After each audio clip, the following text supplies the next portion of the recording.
Anyway, welcome back to Sloptember. We're doing Killzone 2. Oh, you know what? The 6, it works. I don't know if it works well enough for layer, but... Oh, look at me. I can wiggle the controller. Look at that. I can wiggle it. Why would I be emulating? I'm not going to emulate PS3 games. I have a PS3 as HDMI. I'll buy the game. I would much rather own the garbage rather than, like, try to emulate the garbage. This is hardware. The only thing I emulate is PS2, and only if I own it. It is an impossibility to use the 6X's in a way that is actively good. It's dog shit. It's like the motion controls on the Switch, where it's like, what are you going to use that on, buddy? Bowling? 1-2 switch? Killzone 2 on the PS3 is a really bad motion blur. It got so bad I just emulated it to get rid of it. Yep, welcome to playing video games on peak dog shit. Nah, I'm very much, I want to play it as it was originally intended. I want it to look like shit. I'm not playing this with the fucking motion blur off. Hell no. It's got that doo-doo-ass dog shit motion blur. That's on there for a reason. That's the joy of playing PS3 video games. It's peak dog shit. I continue to say it. Resistance 3 is the only good Sony shooter. All the other ones are peak dog shit. Resistance 3 is goated. It is a genuinely fantastic campaign. 1 and 2 suck. Killzone suck. Haze, dog shit that I love and appreciate.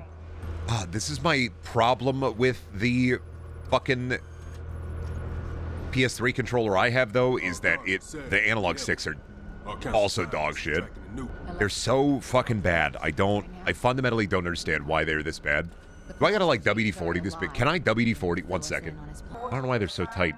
It's like some of the rubber is worn away. I don't like that. That's what she said? Regular WD-40 will fuck it up? I know. I think my only option is pulling them apart. Alright. Okay. I think, is this good enough? Got my PS3 controller here. We're gonna just, do some maintenance on this. Now, where the fuck is my... Now, is this the right size? I think this is the right size one. I have not done any maintenance on this one, because this one was new out of box, and that's why I'm frustrated about it, is because I should not be having these issues, although it is new used stock, and that is my only issue. Oh, 1 second. You know what? Better for me, too. I should turn this off before I do that. And I have not ripped this one open yet, because I did try to just fix one of my other controllers, hand reveal. Yeah, do you want to see the scar on my hand? Let me just make sure the Winstons are there. I need my Chud Sons watching, yeah. So a really annoying part of the PS3 controller is the triggers and the trigger reassembly. All right, let's pop this sucker open. There we go. So that comes off pretty easy, but these triggers are a fucking pain because there is I don't know if you can see it, but there's that little wire there that you have to get in a very specific place. So luckily those are attached. Now, why I think this is not a real Sony controller is this battery right here. This is not a... Oops, fuck, I lost one of the triggers. I found it. This is not like a stock Sony battery. And I'm like, I think I may have opened this up before. All right, pull this trigger out. There we go. There's left, there's right. Now let's get the board off. And also try to get that thumbstick out once we get the board off. Oh, also, this is fucking annoying. I remember this being fucking... Oh, do I have to... Oh, dude, where the fuck is the screw? I'm already losing it. I'm already fucking losing it. I'm already McFucking losing it. I'm already losing the plot. I'm already losing it. I have to pull the rumble out. What else can you do with your hands? I don't know, buddy. Fucking jerk it, crazy style. All right, we're going to take... This is the full board. You know, now that I've pulled this apart, I don't know if I'm going to be able to put it back together. Don't touch that. Don't touch that. Leave it alone. I forgot to tell you that I opened your window down there earlier. Don't know if you saw that. Shelby, will you come down here while I have my hands full, and will you close that? You have to tell me if you open that. My neighbors are going to hear me talking about my beautiful controller. My wonderful maintenance, Shelby. Shelby, you have to come and close that. The camera will not see you. Where do I fucking clean this at? Do I gotta look up a YouTube video? Come down with the cheese. Bring the cheese. They're not going to eat the chocolate. They don't care. This dude just fucking, what are you? No, not the sticky top of the, God damn it, YouTube. Why do you fucking suck? Holy shit, do I fucking hate modern YouTube. What a pile of crap. A friend on Discord recently reached Not the motherboard. asking me to Could have set that down there. I'm watching the, sorry, I'm trying to watch like the high-vis video here of the, I don't feel like I'm really doing anything, bud. Like, this is nice that you have this cleaning guide, but like, you just got a bunch of fucking dust all over it. I don't need a can of compressed air. I need it to not be shit. Why did you not pull off the fucking thumbsticks in your video? Are you crazy? You left the thumbsticks on, taking apart the controller. You're insane. This is not a stock PS3 controller. This is a fake. It don't even matter. This is a fake. The more I look at this, the more I look at the interiors, the more I know this is a fake. This isn't even real. It don't even matter because this is a fake. That's why it's shit. The more I look at his, the more I'm like, wait a fucking second here. No, this isn't even a real PS. No, because it has because these don't dangle. Yeah, no, this is a fake. Beautiful, gorgeous, lovely. I'm confirming it right now that the Sony out-of-box one that I got is a fucking fake. Wonderful. Because of the clean Me. You suck, dude. But also, this sucks that I got rubed. Because of course I got rubed. Why would I not get rubed? That is hot ass. How did they even put it in a fucking Sony box? I don't even know how the fuck I'm gonna put this back together, because this ain't a real Sony PlayStation 3 controller. Unless there's a different model, which also could be possible, because Sony also did that bullshit where they released 80 billion different models. But also I think the membrane being directly attached to it anyway is already a sign of it being fucked. Hey, where did Did I lose that? Oh, I just lost. I'm 100% sure this is just... I don't understand how they got the 6-axis working. Good on them for doing that, but I don't need your help anymore. I don't want to look at you. Stop talking to me. I don't know you. I got rubed. I don't think it's a DualShock 3 if it has 6-axis. I don't think is a DualShock 3 if it has a 6-axis. What? This is the first time on a Brendaniel stream that I feel like I'm going to have a panic attack. I'm just pissed that, like, this is probably a fucking really well-done knockoff. The problem with the really well-done knockoff is that it still sucks ass. Oh, why am I trying to put you back on? What am I know how to rebuild a PS3 controller, is the thing. I'm just having trouble. Where did the buttons go? Oh my god, did all the buttons? Huh? Oh, dude, no way. It fucking exploded? Oh, they're not even attached. The buttons are literally, they're not even attached to a membrane. It's fine. I can fix it. I can fix it, sir. I can fix it. And on the normal PS3 controller, the button is attached to a membrane. I'm pretty peeved about this. It's fine. It's fine. The dog shit contact pads. If you think I am incapable of putting the shit back together, you don't know me, motherfucker. I'm sorry. You may think I am like the incompetent buffoon, but like I do this shit all the fucking time. I rip my shit apart all the fucking time, trust me. You gotta understand one thing about me, is I'm always ripping my shit apart. Like the Brendan, you can't possibly figure out yeah, I play the righteous buffoon on fucking twitch.tv or whatever. But understand, I know how to do this shit. I'm one of the only goddamn fucking streamers. Like, dude, it's surprising the amount of streamers who don't actively take a part in, like, taking care of their, like, PC is actively insane. Motherfuckers being like, I don't believe in Brendan. I will never believe in Brendan. If I believe in Brendan, I am dead. If anybody believe in Brendan, left, right. Wait. Right, left. Wait. Okay, this is my only problem, is the spatial awareness that I don't have, because my brain is like baby. Which one is right? Which one is left? Are you... Oh, fuck, no, that's right. They're not called right and left. They're called 1 and 2. Shit. Why did they both say 1? You know what? I don't think it matters, actually. I should have realized maybe this was a fake when it says 1 and 2 instead of R1L2, R1R2. They just say 1. Ah, my 1 pad. Dr. Dipshit is in the building, ladies and gentlemen. He is selling you dog shit fucking fake ass Sony controller. This is the real spirit of Sloptember? Yeah, me trying to do controller repair. I'm a professional. 2 minutes later, I'm a baby. Have you ever worked with professionals, buddy? Have you ever met a professional who doesn't do that shit? Who is like, I'm a professional. I know how to handle this. I gotta go to Google. I'm a fucking baby. That's like the hallmark of a fucking professional. Acquiesce to my will, bitch. Have you acquiesced? Have you acquiesced? Have you acquiesced? Good. Continue to acquiesce, bitch. No, don't turn on. Don't turn on. Don't turn on. Don't... Motherfucker. Don't turn on. D-pad works. Controller works. But it fucking turned on. I just gotta screw it back in now. Which is maybe like the worst part. Nope. You're back together. I tried to clean the contacts. I did try.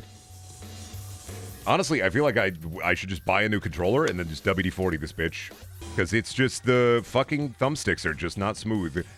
And, well, another thing I could do, I think I have a broken PS3 controller somewhere. Maybe if I use the PS3 thumbsticks and I Frankenstein this bitch a little bit. Because I could maybe, shut the fuck up Rodney from Robots. I could maybe make this bitch shine, Rodney from Robots. I lost a screw.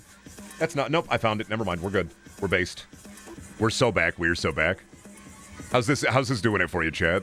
Beginning of the Killzone 2 stream. How's the taking apart the controller going for you? You having a good time? It's peak. Otherwise, I'm just going to rim this bitch a little bit. Just in case.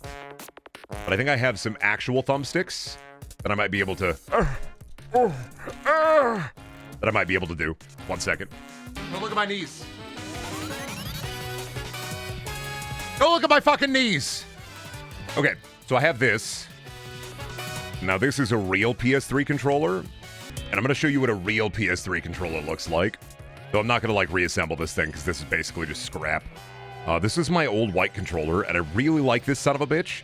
But the battery, it stopped working. I believe the contact... 1 sec, let me just make sure I'm right on this. Because I think the funniest thing in the world is, before I take this apart, what if I just try to plug this guy in, and what if it just worked? Why is that? Oh, that's the wrong cable. 1 second. Transfer the battery from the knockoff to the real. Doesn't work. It's not the battery. It's the contact. Already tried. Wow, another one. So what if you took the battery from one and put it in the other? Wow, that's crazy. I just said that.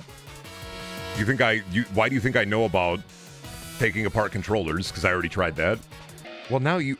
Oh, it's the contact. 1 second. It's like actually actively the contact. 1 second here. You fucking kidding me? Oh, nope. It's doing it again anyway. Never mind. Still fucked. Oh, no, it's charging. Oh, it's actively charging. Oh, no, it stopped. Is it? Oh, no, it's... Is it actively charging? I'm so mad. Nope, I think it works. I have the PS3 controller on backup, and if I gotta reassemble the slop controller, I will. I think the contacts is just wonky. I think it works. Let me just double check. Do all the buttons work? And so I can't remember if this is a button problem or if this is a... What if we change the USB and battery from the slop one to the OG one? So problem, this one's not compatible. It's a different motherboard because it's a fake. So it wouldn't be compatible. 2, I would need a soldering gun, and I'm not a solderer. Now, my wife is a solderer, and we have a soldering gun, but I don't know how to do it, and that's further than I'd like to go. Yeah, whatever. I'll just take you apart and fix you if I have to. Can you swap the batteries? Buddy, I have another knockoff that I bought to do that. I've already done that. This is like the 3rd time somebody has asked. If I have the kit, I've already tried it, trust me. It's not a battery problem anyway. The battery is fine. The battery isn't big and bulbous and fat. The problem is genuinely, I think the contact here was the problem previously. Or, worse, and I can't remember, it's one of the buttons. And I can't remember which button it is. And it may be a button. It may be a button problem. I actually can't remember if it's a button problem or if it's a controller brokey. The battery is easy on the PS3. To replace the battery, it's an easy contact, and you pop out the contact and put the new contact in. Sorry, no more tech Brendan, just normal Brendan now. All right, we're gonna see. I have to get out of like the horrible Killzone hallway here. Anyway, welcome to Sloptember, babes.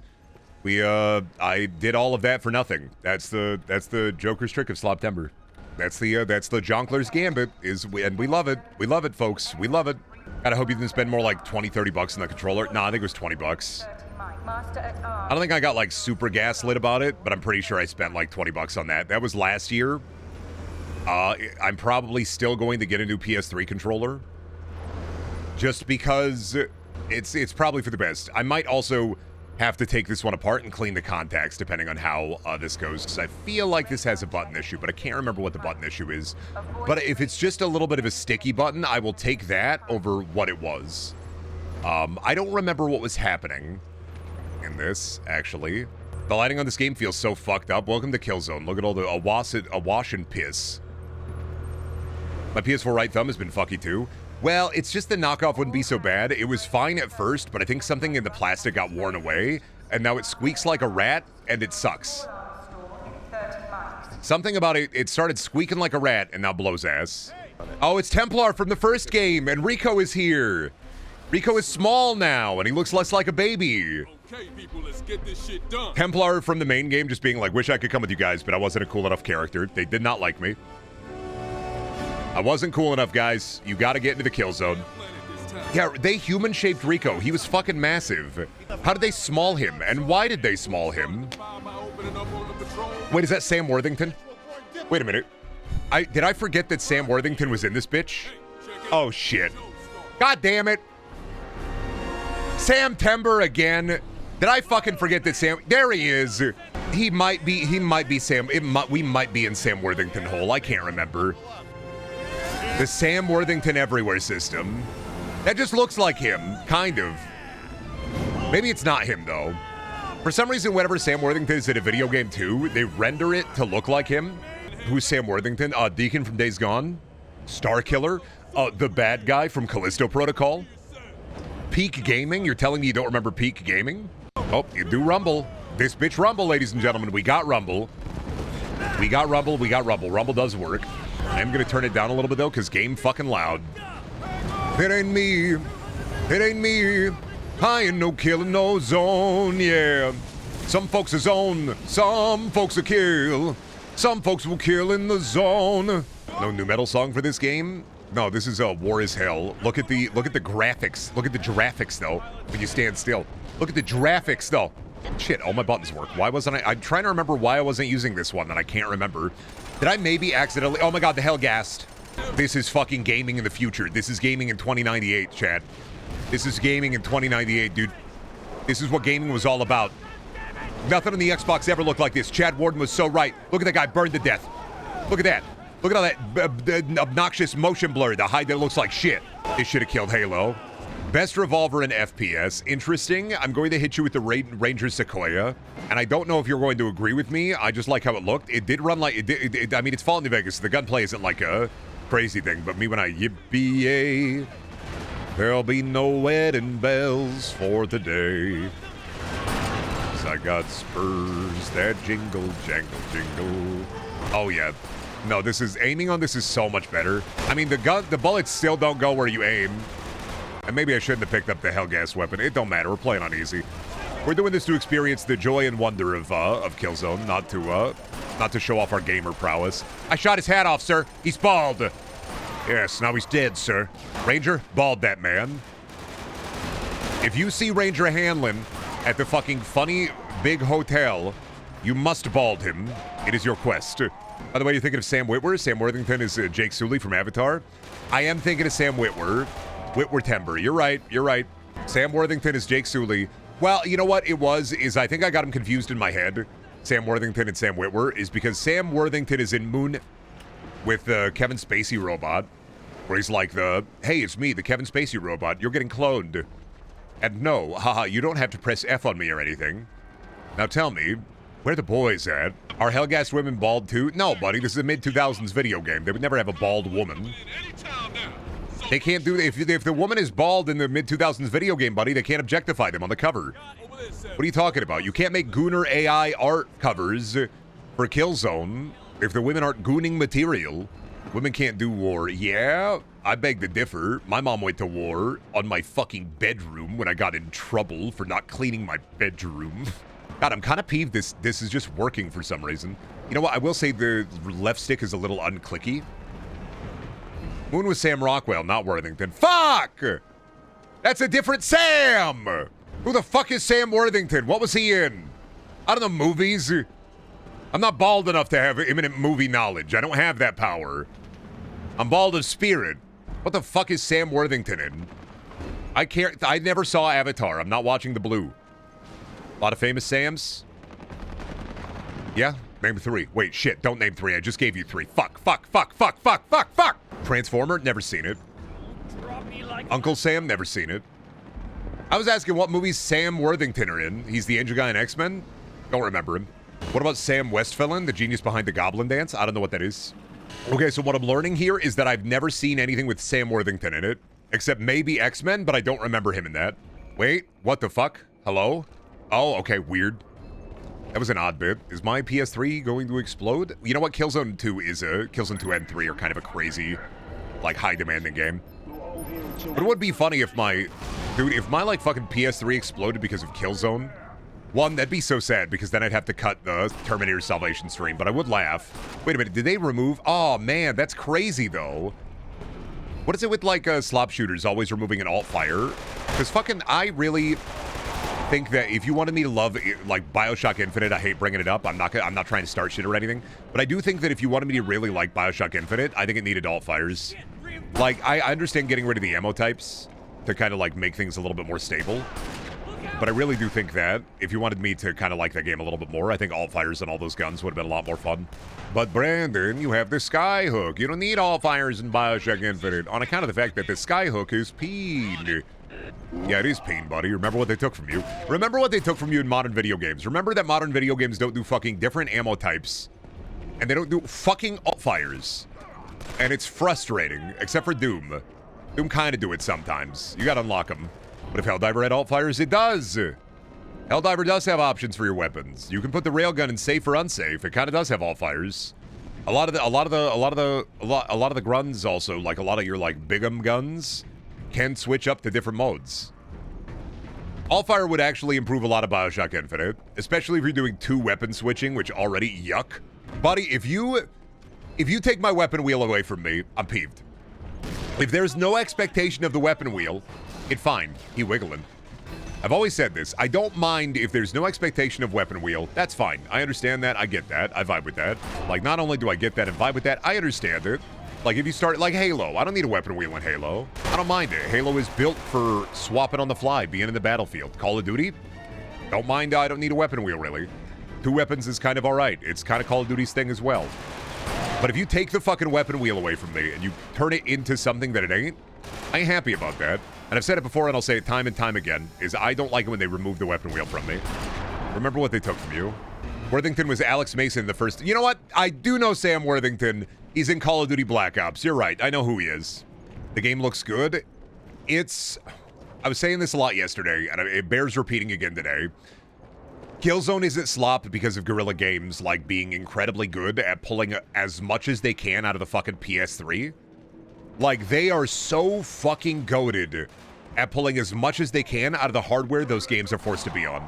However, aside from technical fidelity, there's not really a lot to write home about with Killzone 2.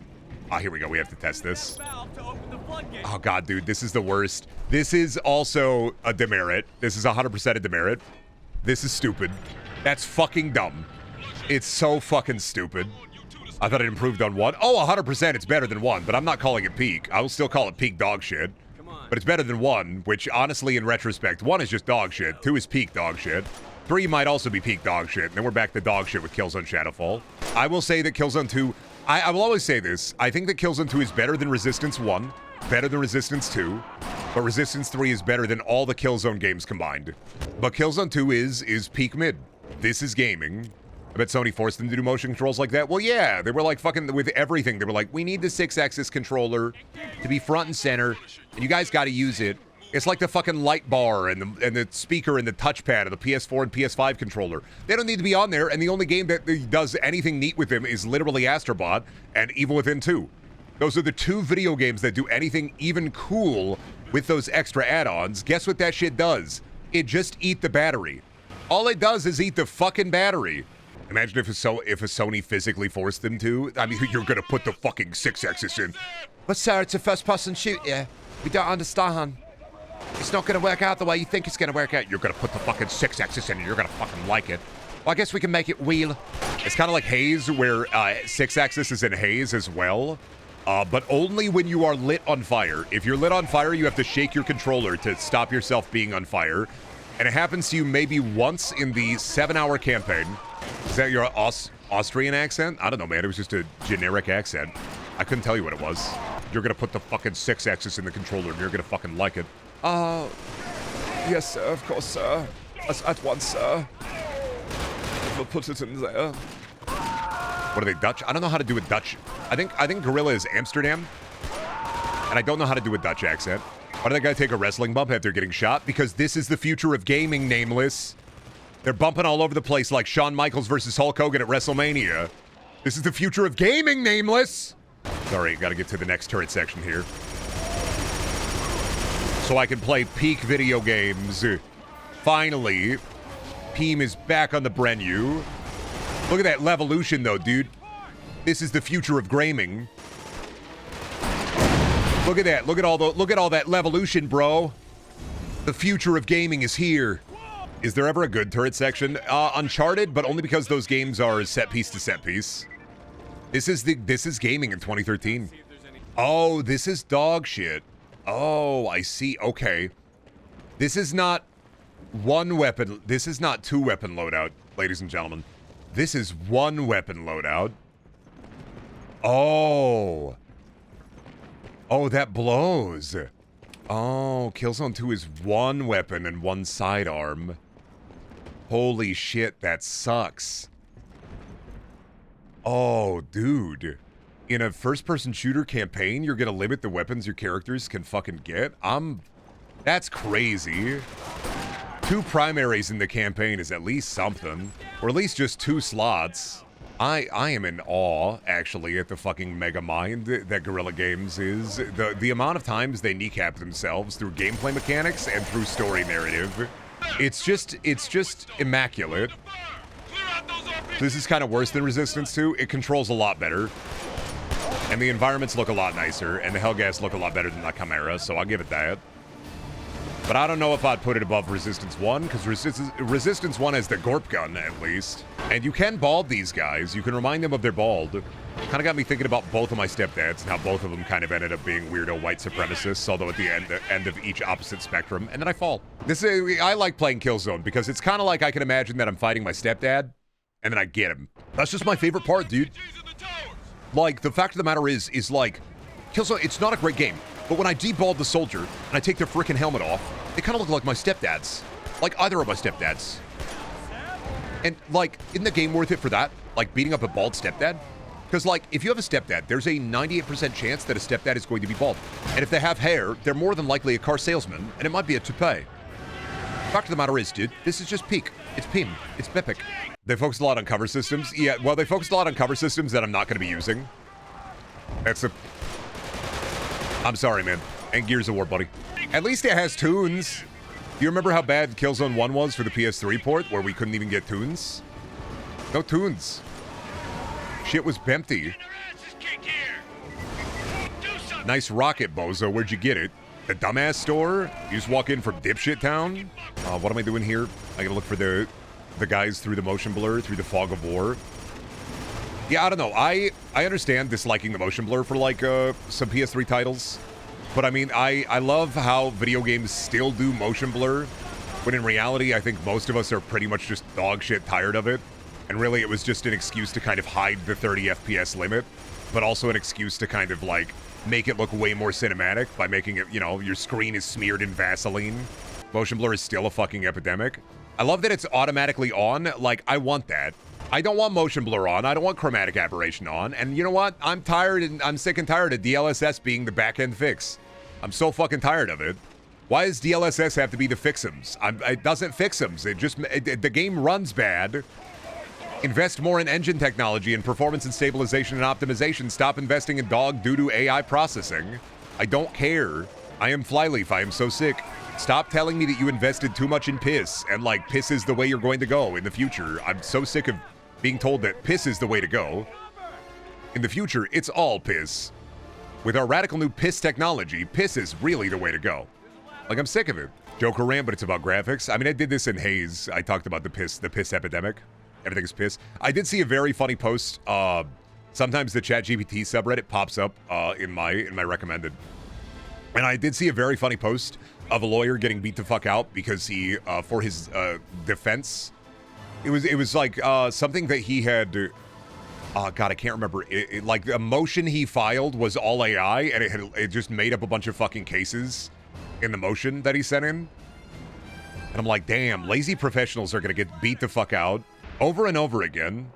Also, does anybody else get this, or do you feel like AI commercials, like the ones telling you about AI services, are they getting more and more, like, pathetic? No, I'm not talking about the AI lawyer guy. No, this is an actual lawyer who used AI and it made up a bunch of fucking cases. Have you noticed that AI commercials are a bit more pathetic? Feels good, don't it? Don't it feel good? Feels good, don't it? Every time I see an AI commercial and it is even more pathetic, I go, yeah, that's awesome, man. That's great. They have commercials for AIs? They do. Well, because a lot of it is like, they're fully, I think, starting to pivot away from trying to, like, make normal people use AI a little bit. Like, to force it into literally everything. And now we're kind of getting into the, we got to sell to middle managers and the wealthy. Think about how much money you could save by having the AI lose all your stocks for you. Think about all the money you could save by losing all your money. I keep seeing ads for AI sex chatbots. Yeah, because, like, that's all that they can do now. You haven't seen that Matthew McConaughey AI commercial in quite a while? Yeah, good. I'm glad. That's because the celebrities took the bag. It was like NFTs. Celebrities don't care. They don't know what the fuck they're shilling. They just take the bag. Oh, the dog shit ladder right here, I see. See, how do you want me to deal with having I don't want a power weapon. If I only have one weapon and a sidearm, I don't want the power weapon. I don't, like, how did you not process that thought? What's popping? What's up? Oh. Slowest rocket in existence. I keep saying that people say that Killzone 2 isn't slop, and it's every time I'm like, you base that on vibes. Thank you, Garza. You can't base that on vibes. You can't. It's got some neat vibes. It's got some really cool aesthetics. It's technically impressive. But I continue to say it, especially while playing it. It's still peak slop. Time to falsify some documents to make the Hellgas look even worse. Yeah, so they don't even poop in Helgen. They just shit on the floor, and then a little drone comes by and picks it up. Yeah, they don't even use the toilet on Helgen. Yeah, they just ask the Roomba to magic the poop away. That's like kind of the thing that they do. I need poopaganda. I need it stat. You are not immune to poopaganda. Okay, JK Hellgast. Wouldn't be JK Hellgast, buddy. It would be JK ISA. I don't think they do that, streamer. No. You don't understand. Actually, I have played all the video games. And I'm saying all the video games that ever existed. And as somebody who's played every video game that's ever existed, I got to tell you the truth here. The Hellgas, they don't poop. Have you seen a toilet in the last, like, 30 minutes we've been playing? Have you seen a toilet? Where do they poop? Told you, they don't poop. I mean, hold on. I'm sure there's one somewhere. Yeah, check and mate, buddy. We're not even going to find a single toilet in this game. Killzone 2 is known radically for being the video game where they state directly in the lore the Helgen don't poop. That happens in the game. The Helgen don't poop. They don't even have toilets. They just shit on the ground and then a Roomba cleans it up. Damn, we need to adopt their poop system. No, disease. They only have that poop system because all they do all day is eat, I don't know, buddy, nutrient paste. Do you think that you would want to see Steve Emery doing a Helgen ration? Do you think that'd kill him? What would a Helgen ration be like? That's the shit I want to say. It's just fucking paste, right? It's like a pound of paste. It's one purple Elmer glue stick. And then the Helgen, they say numbers every time they eat one. What if there was a Helgen named Daryl? I don't know. They'd probably go... That'd probably be the noise they make. They'd be gasting all over the place. Oh, dude, Undertale fans, Deltarune fans, shout out Hellgaster. He doesn't speak in wingdings. He speaks in killdings. This is, I always forget that this is the most exciting and wonderful tank segment ever in video games. You know what? Props at least for this being an actual tank section and not like a fake one or like a tiny one like in Resistance when you have the vehicles. Shout out to the... Oh, yeah, and then they... Well, never mind, actually. It was small anyway. They take you out of the tank immediately. At least it's a battlefield. I'm hoping I can smuggle in Twitch viewing. I have a new job. I'm going to need my Brendaniel fix. Don't get fired. And if you get fired because of me, don't sue me. It's crazy how the ISA has, like, better gear and we're on, like, the Helgen planet, and they're so fucking boring. Continues to be one of my major talking points when it comes to Killzone. Why do you make the bad guys so cool? Who the fuck... Like, why make the bad guy cool? And I get make the bad guy cool, but then you got to make at least one of the good guys cool. Oh, that's right. Look at that. You can make it wiggle. I can wiggle this, bitch. I can wiggle it. You got to at least make the good guys cool if you make the bad guys cool. At least one of them. Right? Like, yeah, Star Wars has Darth Vader cool. But then, like, the good side of the Force has, Yoda. But stop empathizing with the space Nazis. I'm not. They have a cool design. They're peak evil guy. They were really crazy good, like evil guy. They have the red eyes and they're scary. Was that anime with the exact same design? God, I know the name of it off the top of my head. Somebody here knows. Jinro. Yeah, it's like the red eye helmet guy. You can say you don't like the red eye helmet guy, but I bet you're fucking wearing the NCR Ranger outfit in Fallout New Vegas, so. We gotta go, we gotta go, we gotta get out of here, we gotta go, we gotta kill, we gotta zone. Did I just get fucking Hand of God? There we go, we're fine. I thought I was fucking smited for a second. I was terrified that I was about to, it was like the Hand of God I died? What do you mean if you walk forward a little bit, a mortar automatically hits you? Is the mortar fully randomized and not like, oh my god, dude. That being even possible is fucking funny. They smoked me. The second I entered the fucking cutscene, I was smoked. Also, they make the heroes incompetent as fuck. You really want to hit them with the brick? They really do just suck. Right? Like, the good guys in Killzone just suck, man. Like, they're not likable in any way, shape, or form. And that, I think, is important enough to me narratively to put that as a demerit. You are actually and actively John Killzone. Like, this may be one of the most John video game name characters of all time. Like, it's Mr. Killzone to you.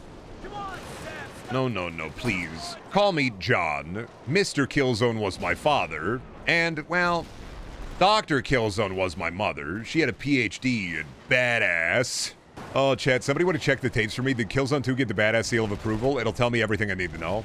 I don't know, was Angry Joe doing stuff at that point? Did this get the badass seal of approval? Are you a bad enough dude to want to John your Killzone? Or where was the lady FPS games in the mid-2000s? There weren't any. You know why? Because let me tell you something about women, dude, in 2000 and, I don't know, fucking 8. They don't play video game. Women too busy watching, I don't know, fucking Prison Break and, One Tree Hill. And, Prison Break had Leonard Snart. Women don't play video game. My braless wife brought me a sandwich unasked for while I was playing Killzone 2. Shout out to my braless wife. Oh, wait, Joe reviewed Shadowfall. Well, Shadowfall's not gonna get the badass seal of approval. Girls play games like freaking Barbie game and Horse game and... Yeah, I bet a lot of girls know about Matekane Fukukitaru. Like, I bet you they'd never have an A+ gold chip like me.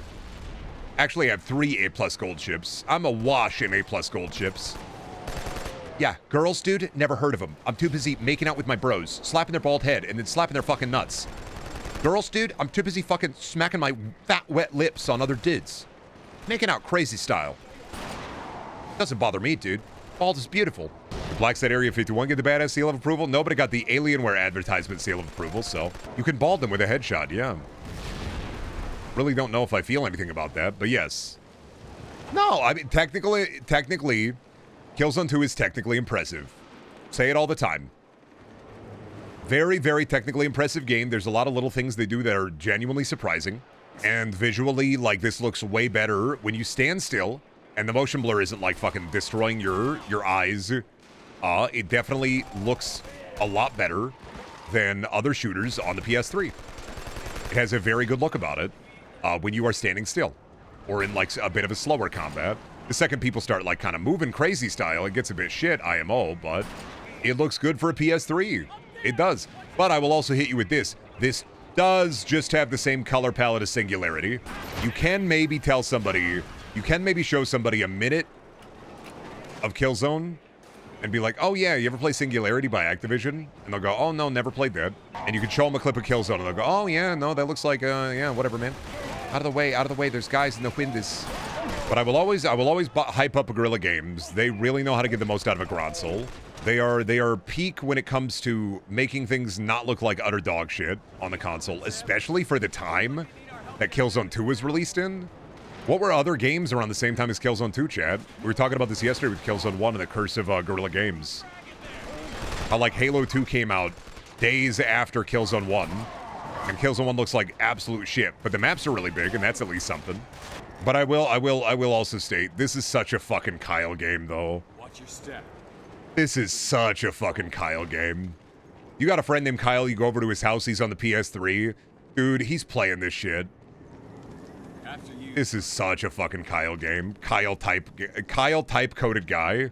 Modern Warfare 2 came out at the same time. This does look better than Modern Warfare 2, although Modern Warfare 2 is a better game. Oh, and they both have the Juggernaut bitch. I love it when they started introducing the big beefy, like tanky, funny enemies in these games too. You gotta take out the tanks on its back, like Rogue Trooper. Borderlands came out in 09. Yeah, and this looks better than Borderlands, but it's also linear. But yeah, they also don't have Butt Stallion in this, so it's gonna be a demerit. Problem with them giving me a revolver is that I'm gonna just want to keep using the revolver. Buddy, I'm going for the tank on the back. He's shooting at me. I only want to talk to you. I just want to talk to you. Don't hit me with that shit, buddy. I don't believe anybody who says I just want to talk to you. I just want to talk to you.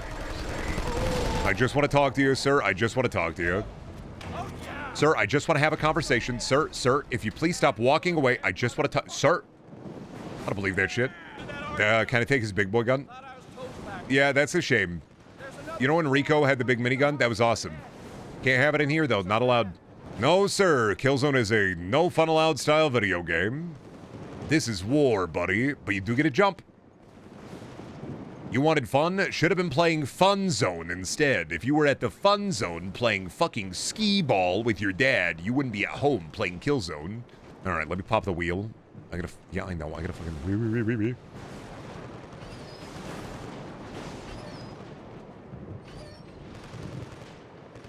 Absolutely the worst fucking... One of the worst decisions in all of gaming. Forcing the 6-axis anywhere.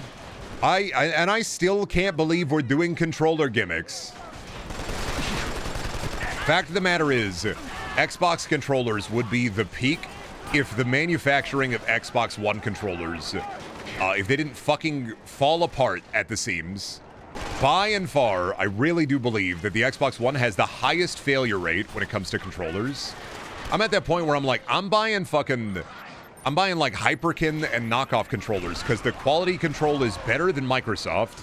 I have destroyed 5 Xbox One controllers and 2 Elite controllers.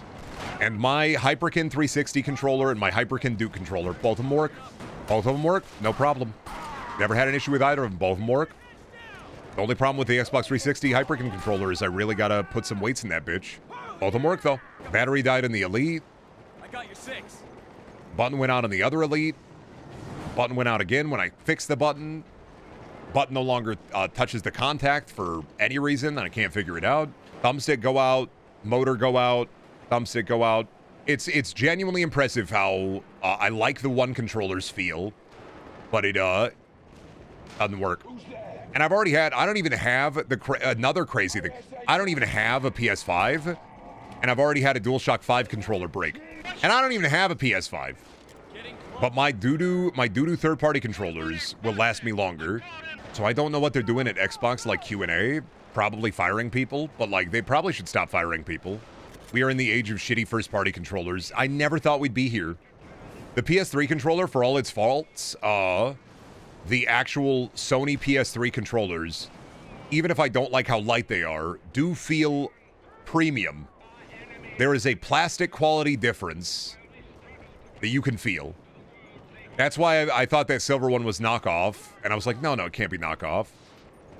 I was like, no, they wouldn't go all, like, they wouldn't make the packaging and go to the trouble of, like, doing all this shit just to make a knockoff, right? No, the plastic, it must just be like a weird model or something. And then I was like, no, I was wrong. It was a knockoff. I found that out today when I ripped it open. Dude, I beat the shit out of my DualShock 3 as a kid, and it lasted like 10 years. I've had this one for probably about the same amount of time, around 10 years. And honestly, all I've ever had to do is try to replace the battery. And I think I replaced it. And then rubbing alcohol. And then I got to clean it out every once in a while because it's a white controller. You know what happens with a white controller, right? Fucking gunky. Beat the shit out of my Tulpa son named DualShock 3. You gotta stop doing that to your son, man. You gotta respect your son, DualShock 3. Oh my god, chat.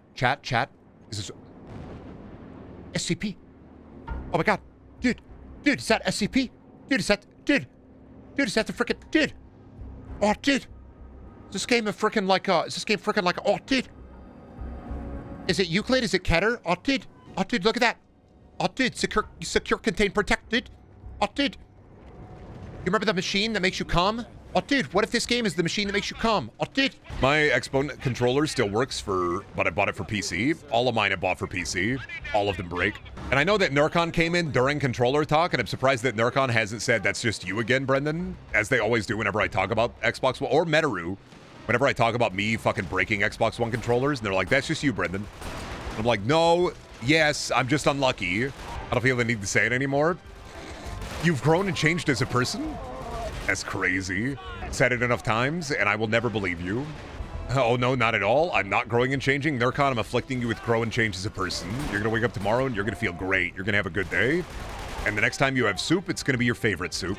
You're going to have your favorite soup, and it's going to make you feel pretty good about your day. Nurkon, I hope you have a good day. No, I hope you have a good day, and I hope you have some really good soup.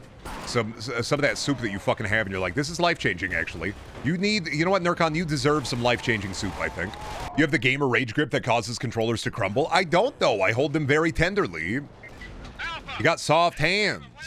You got soft hands, boy. You got them soft hands. Although I do have very strong hands. I have while I do not work out, I do have the giant strength, which is if you are a big guy, sometimes the body just make you stronger. And I got those fucking big guy slime in me.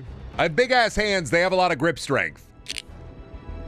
I got good, wife hands. Wife has normal sized hands. Maybe a bit larger for a lady. She has kind of long fingers for a lady. And I have really big hands. My hand in your hand. I have the strength of a hill giant. But I do not death grip controllers anymore. I used to back in like high school because I would play Modern Warfare 2 and I'd get angry and I'd fucking throw that thing around. But that was unresolved rage issues. The only thing that makes me angry now is Deadlock and Horse Game. And that's it. Shelby was watching me play Uma earlier, and I was mad at a horse, and I just started tapping my fucking screen because they fucking sleep deprived me. Only game that makes me mad, aside from Deadlock. Deadlock also brings the rage out in me. Brendan, his arms outstretched. Carpenter, his haze wide. Mantell. Trooper at Mantell. Trooper on the Nectar. Jump scare in the swamp. Trooper on the Nectar. Skin coat, his eyes closed. Merida, his eyes open. Mantell, when the walls fell. Gotta wish some company would make the spiritual successor to the greatest PS3 shooter of all time, Mag. Buddy, have I got a video game for you, and it's free to play. It's a 3-team multiplayer video game with an ongoing planet-side war. And speaking of planet-side war, guess the name of the game. Planet-side. With gigantic battles and 3 distinct factions, you too could play Planet-side 2. I ever tell my PlanetSide 2 story? Did I tell y'all I won a PlanetSide 2 competition, actually? But they didn't pay. Okay. I don't think I ever told, but I like remembering his eyes unfurled. Brendan, his stories open. Brendan, when his ass was full. I have a PlanetSide 2 story. During like a war effort thing, they were running a competition, or like a contest to go to like the big PlanetSide con. And I won tickets to it, and I thought that they said that they were going to pay for, and this is years and years ago, I entered because I thought they were going to pay for travel, because it was like a big competition where you won tickets, and I was like, oh, I thought they paid for hotel and travel. Get the tickets, and they're like, oh, we're not paying for travel and hotel, and I sent them like a Twitter DM, and I was like, oh, okay, can I just have PlanetSide 2 currency? And they went, yeah. And then I just had a bunch of, they gave me like $200 in PlanetSide 2 currency. It was like a big convention just for PlanetSide. I was like, I'll just take the currency. I'm not going. Instead of a ball pit, they have a bald pit. If you're bald and love PlanetSide 2, you're going to love our bald pit. The absolute worst they could have done is tell you to go fuck yourself. Yeah, true. That's like when, back in the Popsicle Savior days when I won a commentary competition, and they basically told me that after I won it. It was like a Let's Player commentary competition, and I won. And then they were like, oh yeah, you won, great job. And then they never fulfilled the bargain, so. I can't even remember the channel's name either is the crazy thing. I wish I remembered the channel's name. I wish they still had the videos up. That was way, way back in the day, too. That was like when I was right out of high school. That channel, Markiplier. No, they had like, I think I had like 200 subscribe. And they had like 5,000 subscribe. Wasn't like a big deal. I think they were going to give you like, they gave you a channel spot and like $100, and I never got the $100 and the channel spot. But then again, one of the guys, the guy that actually ended up just getting the channel spot was just he was just the guy's friend. No, I don't think that was Witch's Curse by any means. I think that was just honestly, even though I won, I didn't deserve it. It was based on commenters commenting who they voted for to win the competition. And my mom is a mega hustler. In fairness, I was trying to rig it. My mom went to her job and got all of her coworkers to vote for me on all my videos. So, technically, I did not win that fair and square. It was my mom doing it was kind of the more adult equivalent of like your mom hustling for your like baked good sale for school. Hey, that was how you voted, was through the comment section. Maybe that guy is the witch who cursed you? I don't think that guy's the witch who cursed me. I don't worry about the witch's curse. I don't worry about it. Fact of the matter is, they put me on the blue medicine and the yellow medicine, depending on the week that I get my meds refilled. And when they give me the yellow medicine, I like the yellow medicine. When they give me the blue medicine, it works, but I don't like it as much. I don't need the witch anymore. That's just holding me back. Am I short? Is he fucking huge? Why are you 7 feet tall? I'm sorry. I'm just a little baby. I'm just a little guy. I'm just a little baby. Sev, I need you to crawl around the ground like a baby for me, Sev. 8-foot tall ISA trooper. The 8-foot tall gamer versus the small and miserable 4-foot tall gamer. You just shrank between missions. I feel like they enlarged him. It would kind of be a funny bit to have a normal first-person shooter campaign, but one of the characters gets 1 inch larger every mission. 15 missions later, he's towering above you. It's kind of like how in I love it when video games get like size and size difference wrong. I love it.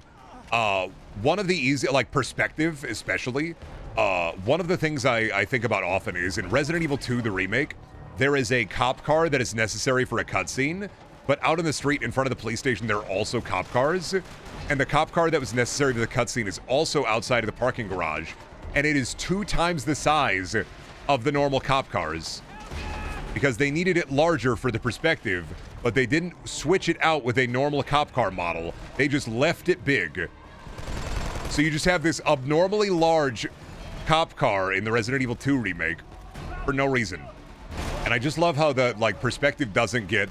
You ever play a video game and the doors are fucking huge? Although Capcom is like, I think, one of the worst offenders when it comes to perspective. Anytime you play a Resident Evil, everything makes you look like your baby. Everything is scaled up to shit. And part of that is on purpose. Part of that is the vibe. Everything larger than you. You are baby. Make them baby by make them small. And like, well, no, yeah, that cop car was clearly Mr. X's car. That's why it was that big. You are baby. Oh, did you guys know that there is a level in this game called Blood Meridian? You know, they say he never kills. They say he always zones. They say he always kills. They say he always zones. They made Dimitrescu or whatever seem normal. Well, because Dimitrescu, honestly, is maybe one of the better bits in terms of like Resident Evil's weird scaling issues, where like you have all the big scaling, but they have a reason for it, because Dimitrescu is a big lady who I want her to fucking crush me. I want big lady who turned into Goop Dragon. Install the Lady Dimitrescu naked ass jiggling walking around mod. Finally, now I can get killed and smile when I die. Mod? What's the mod? What's the mod? What's the mod? God, I still remember. Resident Evil modding is crazy in terms of how much it goes just to make characters naked or to give them a fat ass. I remember, God, it was Furpy, I think. I was in a Discord and Furpy was playing Resident Evil 4, and I clicked on their Discord stream, and they were playing with the naked Leon mod with the ball jiggle, and every time he was just walking around or doing drop kicks or kicks, his dick and balls would just swang around. I was like, is this the right way to play Resident Evil 4 Remake? I think it is. I'm like, damn, that is, I think, the way to play Resident Evil 4. Or like I think there's a mod on the Nexus to make Ada in... I think there's a mod to make Ada, or... No, it's Resident Evil 3. There's a Big and Round Her mod. Somebody out there is making Big and Round Her mods for like all the female characters in the Resident Evil games. Like, it is crazy the amount of work that goes into making the Big and Round Her mods. Just looking at some of the Resident Evil mods and going... I mean, what are you going to get out of this, I guess? I mean, why play a porn game when you can make a good game a porn game? Shout out to when RE8's release had a Yowie paddle mod. They should have a mod for Resident Evil 8 that turns Ethan's hands into the Poppy Playtime red and blue puzzle hands. That would be fucking epic, I think. Then you could change Lady Tammy Tress to Huggy Wuggy. You could change the fish guy to some sauce. You could change the Heisenberg. You could change him to Mommy Longlegs. You could change the werewolves into Doughy. The only game genre I'll never understand getting horny mods is fighting games. I respect it though. Let me do you one better, Rotund K9. Let me do you one better. Multi versus porn mods. Not just fighting games, platform fighting game porn mods. I think somehow platform fighting game mods are infinitely worse. Ah, the mortuary. I see. Give me the PP Bison analog, thank you. I love my PP Bison. Fucked up to think the other guy you're fighting might have a nude mod installed and he might have a raging boner. You ever think you gotta think like Tony Stark has fallen asleep with his dick out of the Iron Man suit, right? You gotta think about like how often has that happened to him where like Pepper comes in to check on him and he's like got the full Iron Man suit on but like the cod piece is out and his dick is flopping out like directly out of the cod piece of the Iron Man suit. How often do you think this happened? Jarvis, unleash the cod piece. Now, Jarvis, find me videos I would like on the internet. It's getting busy here.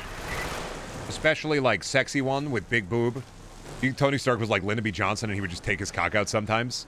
I think that Tony Stark, at the very least, has worn the rocket boots during sex. I think he's worn the rocket boots during sex. I think that's a yes. That's a gimme. That's a gimme. That's a got him. He has worn the rocket boots during sex. Oh, I shoot the thing. Jarvis, is this for real? Oh, don't summon a Jarvis. Tony makes a joke to Pepper in the first movie that, let's be honest, this is the worst thing that you've caught me doing. Oh my god, the worst thing that she's caught him doing is the dick out, Iron Man helmet on, full suit, but only the cock is out. Could you imagine fucking being naked in the shower and getting attacked by a villain and you summon your Iron Man suit and your balls get caught? Oh, dude, oh, fuck. That's why he went, oh my god, that's why he did nanomachines. I fucking figured it out. He's protecting the twig and berries. He got his balls caught in the Iron Man suit. That bit is so easy. I'm surprised I haven't seen that in like a mid-2010s parody movie. That had to happen like once, yeah. He had to have gotten his dick and balls, like pinched a little bit. I got phantom pain when you said that. You understand.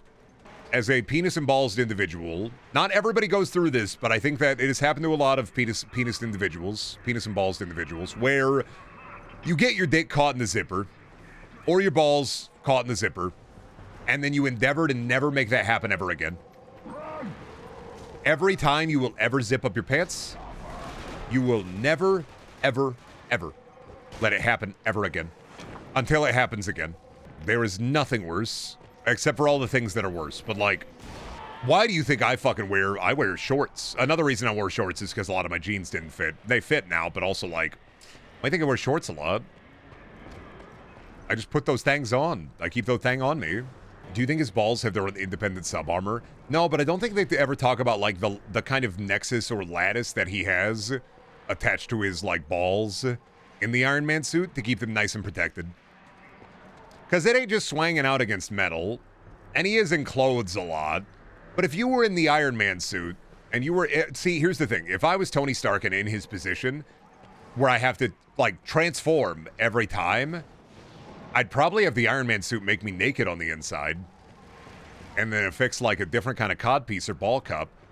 And you're going to be like, what the fuck, Brendan? What do you mean you want the Iron Man suit to make you naked? Let me explain.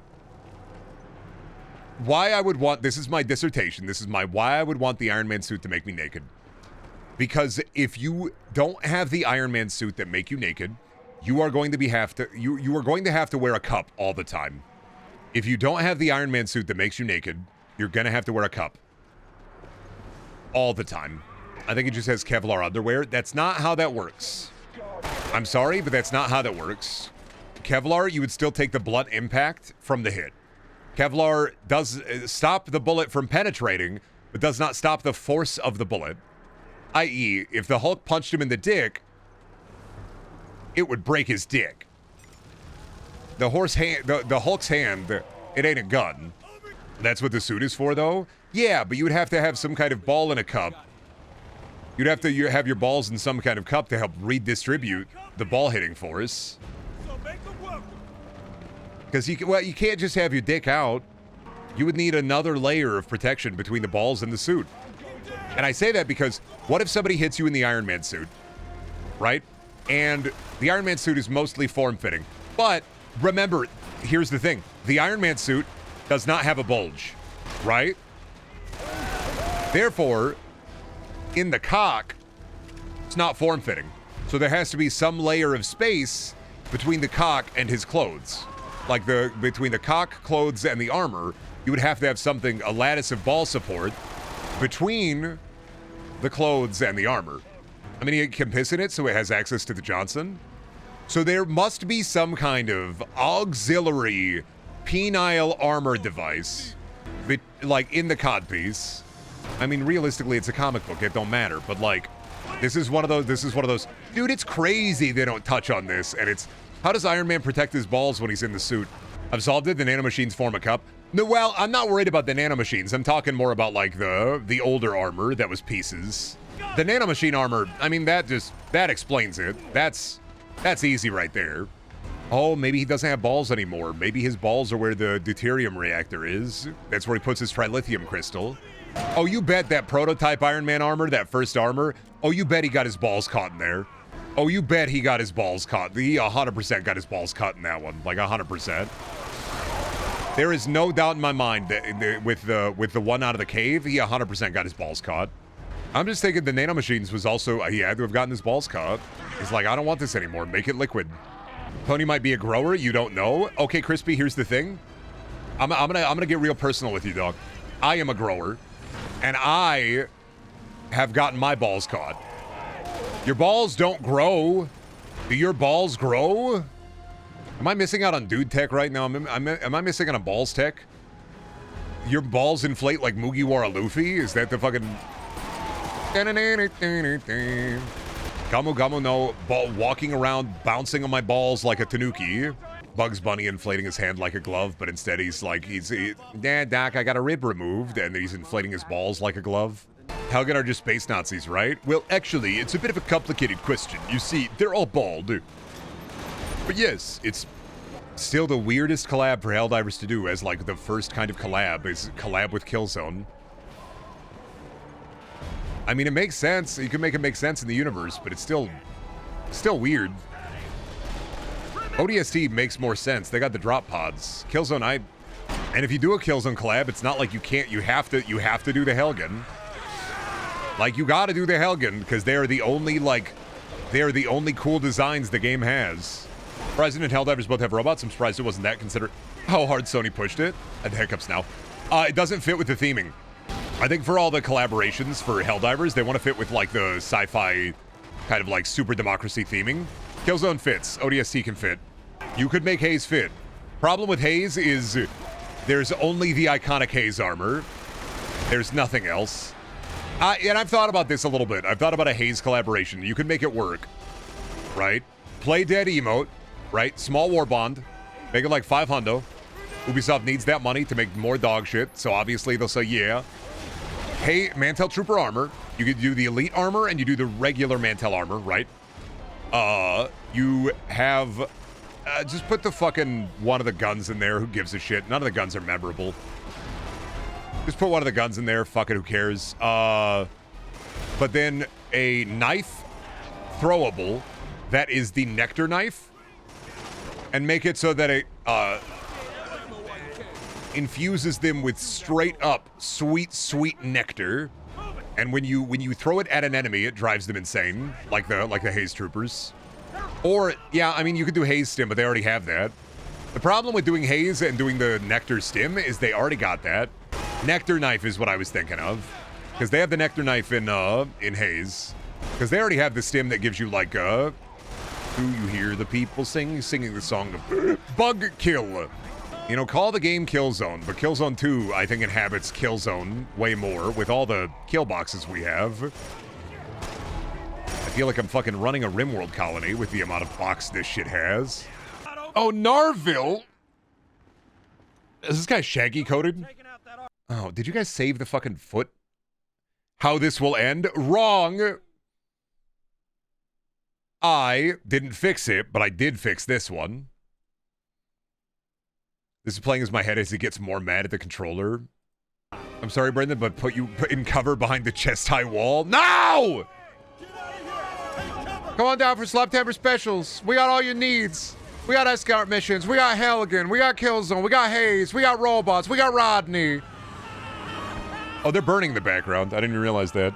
I didn't mean for it to start. I thought I'd pause. I guess it didn't pause. Sorry, we missed out on Narville burning. Hi, Beals. I know you have 15 minutes and then you get fed. Narville is burning. Meridian has fallen. Narville is burning. Sanctuary has fallen. Norville is burning. Mystery has machined. Hi, Beals. I love you. Bugs. Oh, I forgot the Helgen have the big bug. I don't know why it electric. All right.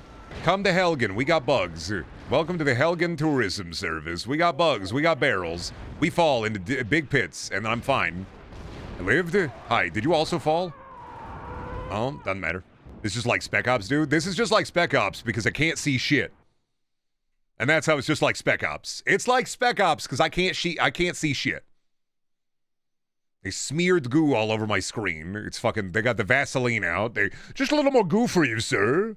Looking like you need a little bit more fucking goo on your screen. I can't see seashells down by the seashore. Did you hear that she sells seashells down by the seashore? Crazy times we're living in, but she does sell seashells down by the seashore. Did you know that Chester chooses chestnuts, cheddar cheese with chewy chives? He chooses them and chews them. He chooses them as he chews them. Those chestnuts, cheddar cheese with chewy chives and cheery charming chunks.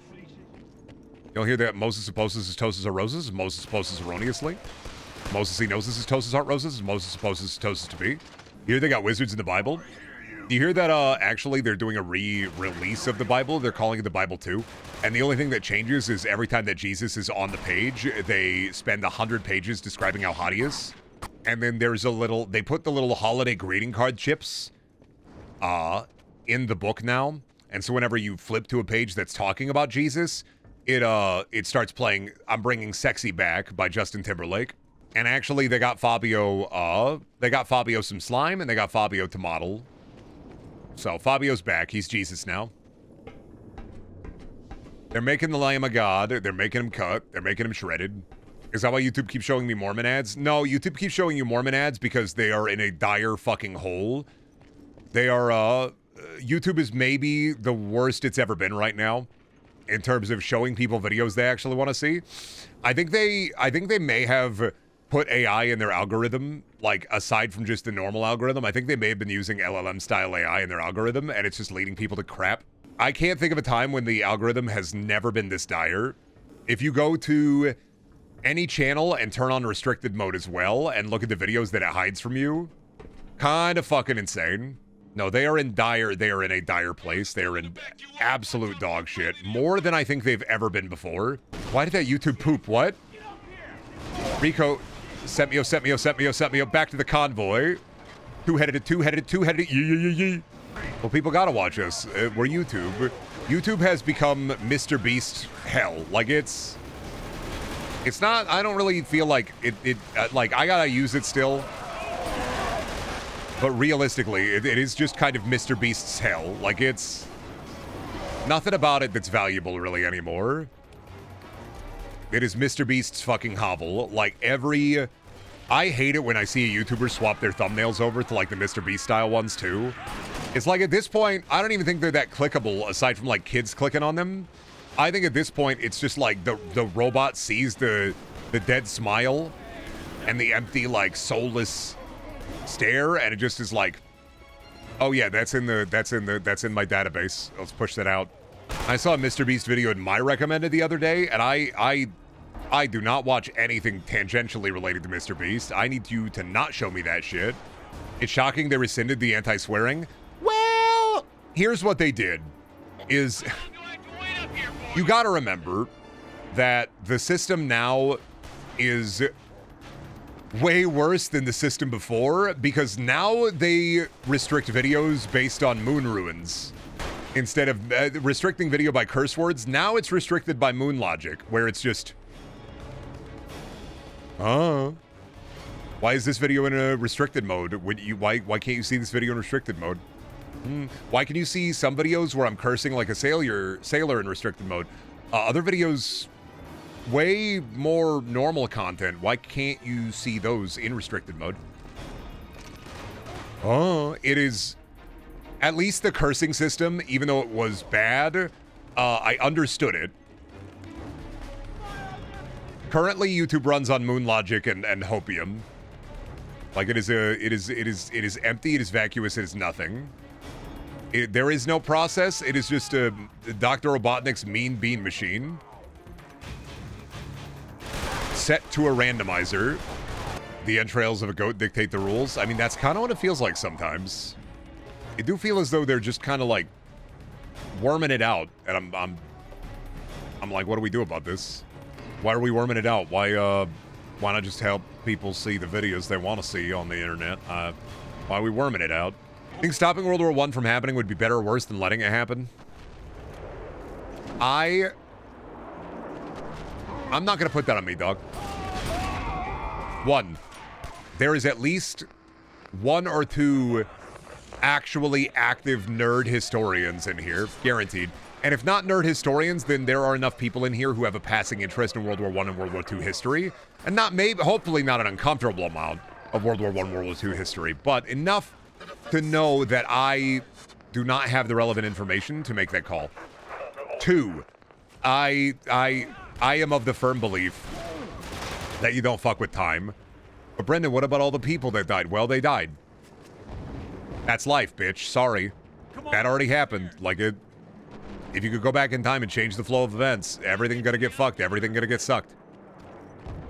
And also, I have nothing funny to say in regards to stopping World War I. Nothing funny. Not a single bit. I did not grow up during those times, and I don't know the full effect of how those wars affected me. Especially as an American. No fucking clue. No idea. Now, if you went back in time and stopped 9/11, now that's a period of time that genuinely affected me.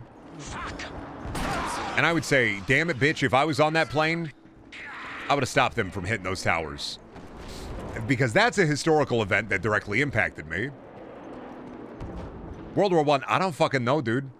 You go back that far, like, in my head, I'm like, well, I wouldn't be able to play World War II games like Call of Duty World at War. But then also you have to think about the fact that World War II helped establish us as, like, the dog shit, big America, woo, woo, woo, woo, woo, woo, woo. And then what would effectively be the thing that led us to that if we were still going to have that as, like, a Nexus event for us? Plus, fuck, dude, and I don't think you thought about this, Lord of the Rings wouldn't get made. There would be no Lord of the Rings.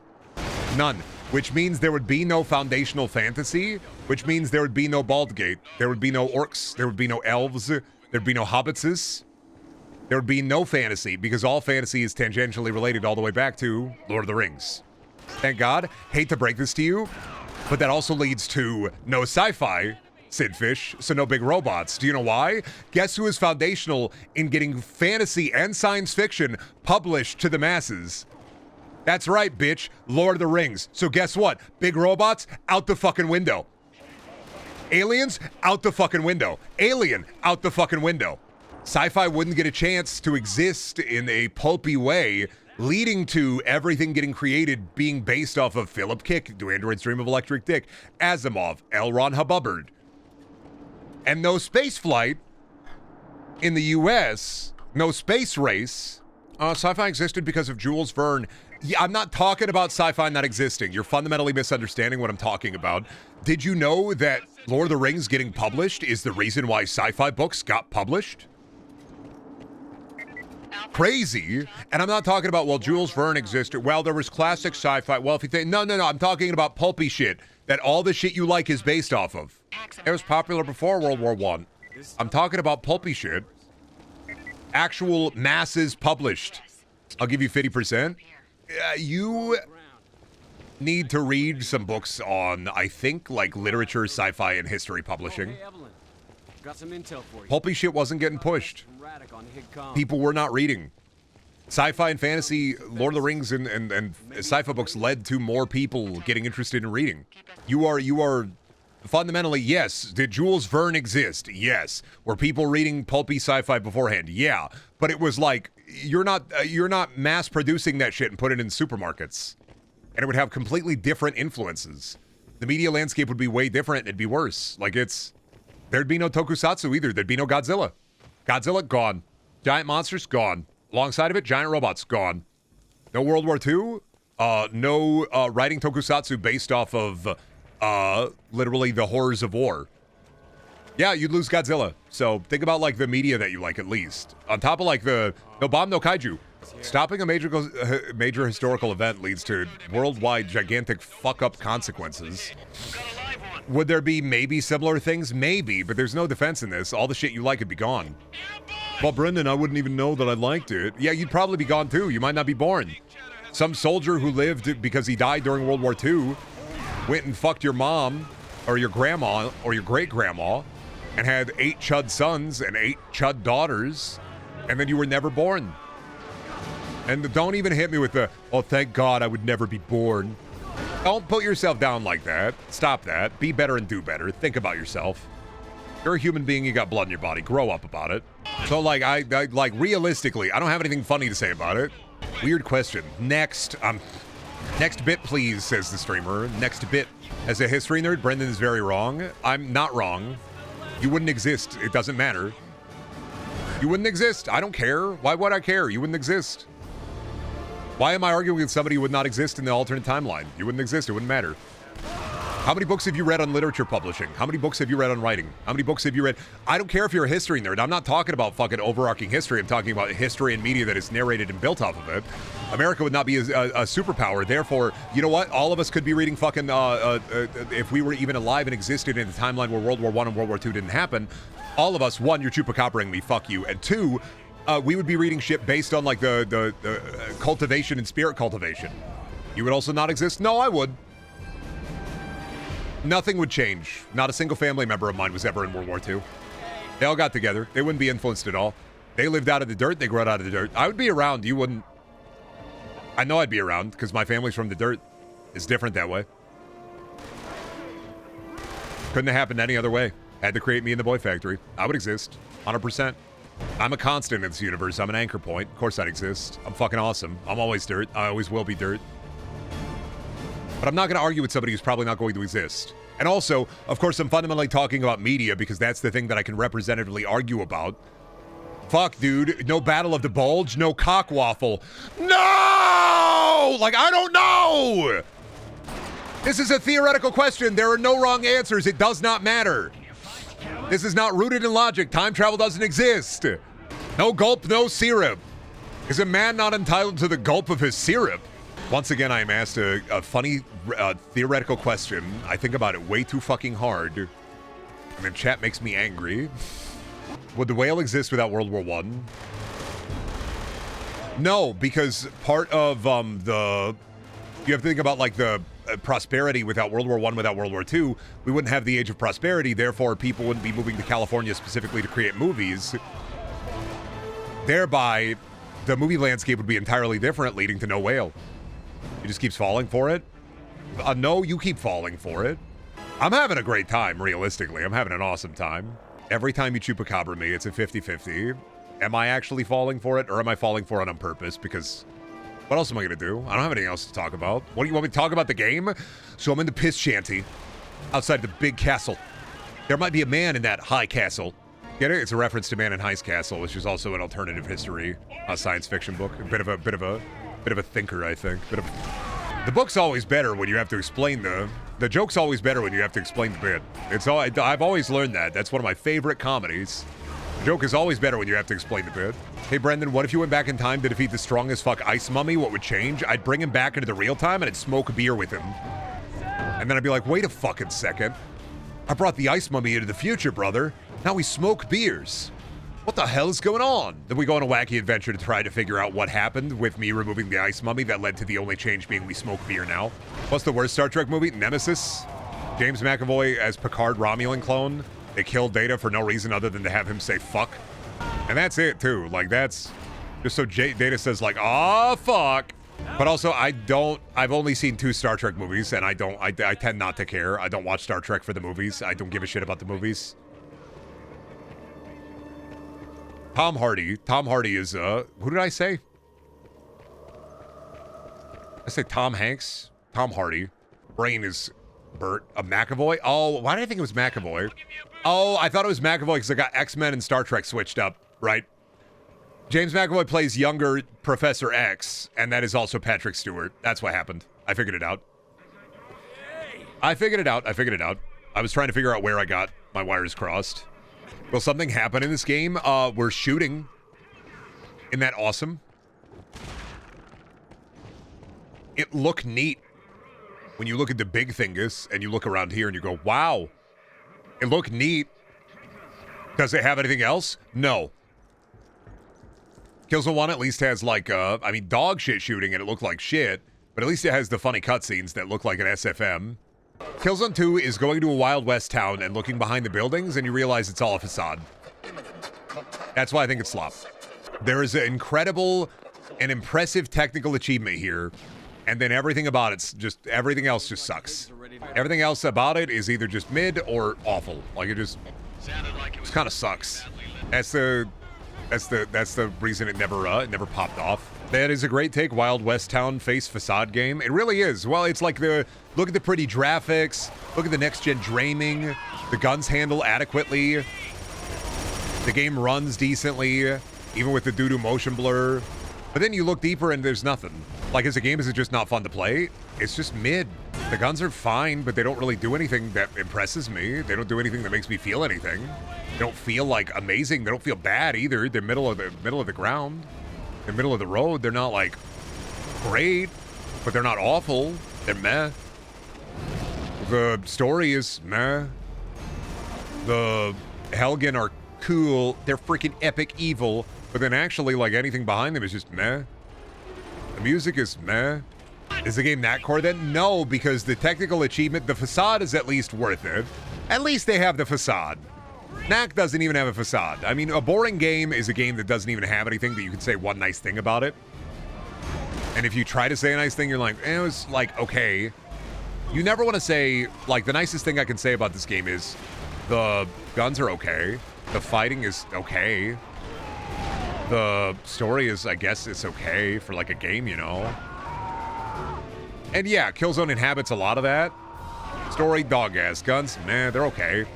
But then the actual graphical fidelity for the time, and the amount of the fact that they put all of the sauce, every little bit of sauce into making the game look fucking sick, and the Helgen, and then everything else about it is just doo-doo.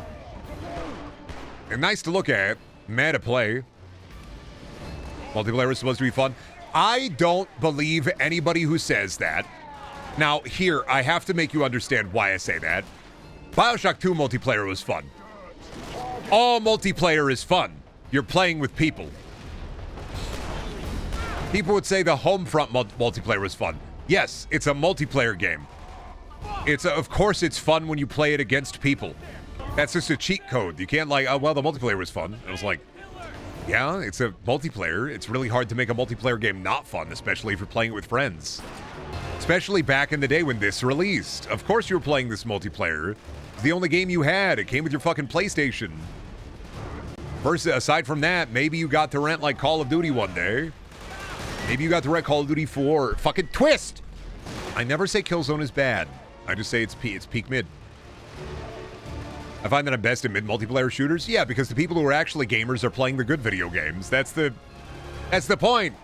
Of course you do better in mid-video games. The gamers aren't playing it. Gamers are playing it day one and then being like, oh, this sucks. This has no quality of life. It's just slop. And then you are playing it with other slop indulgers, and that's it. That's why I love the BioShock 2 multiplayer. It fucking sucked. But I was good at it, and I was only good at it because everybody else that was playing it was like, BioShock 2, what is this game? And they got it, they played the multiplayer for like an hour, and the 1 hour they played the multiplayer was the point in time where I was playing it. Nothing good to say about the game, doesn't even have anyone hot in it. I mean, Killzone 2, graphically, for the time, it's really impressive that Guerrilla is able to squeeze this much out of the PS3. Tactile multiplayer like that will always will always forever hold a special place in my heart. Yeah, me too. Because the gamers weren't there. Nobody was fucking playing those multiplayer games. Nobody was no-lifing those. I get on Deadlock at like 12 with friends that are off of work at 12. And we play Deadlock. We lose like 8 games in a row because all of the sweats are on at that point. And it's only sweats. It's not anybody just playing the game, having a beer. It's only people trying the hardest they can to win the game. We need dad MOBAs. I'm saying it. I'm saying it. They may shoot me in the street for saying this, but I think we need dad MOBAs. It's always only sweats everywhere these days. Well, but dude, what if you were the #1 gamer and you can make #1 gamer $1 billion? That's my Joker's trick. I don't got to be good at the game. I just got to be good at the yapping. I don't care if I'm good at the game. I only care if I'm good at the yapping. I don't need to be good at the game. You think my job is gaming? No. My job is yapping. The game is just here. The game is a receptacle for yapping. I'm not a reviewer. I know thing about game because I pay attention to thing. I don't even know if I want to play Battlefield 6 because of it. Oh, dude, Battlefield 6 is going to be rife with sweats. That's going to be... Why do you think I didn't buy it? Because it's going to be miserable to play. Not because the game itself won't be fun, but because, like, you're going to have, like, 50 billion guys, and all they will do is Battlefield 6. But I'm excited about Battlefield 6 because the sweat population in the games that I play will go down a little bit. Like a moth to a flame, like a bee to nectar, like a Shane Carpenter full of nectar. I love when a new FPS game comes out because then all the sweats, they all just move over like termites on fresh wood. The bugs head over there, and then my delightful and dilapidated shack is much, much easier and nicer to play in. Deadlock gonna be so peak when every motherfucking streamer is playing Battlefield 6 instead. You think huge teams would mitigate it, but nah. Oh no, it's gonna be, I can't fucking wait for every guy with 500 subscribers and their fucking Twitch name in their username to only use a sniper trying to collect headshot kills for their fucking epic compilation video that gets 3 views.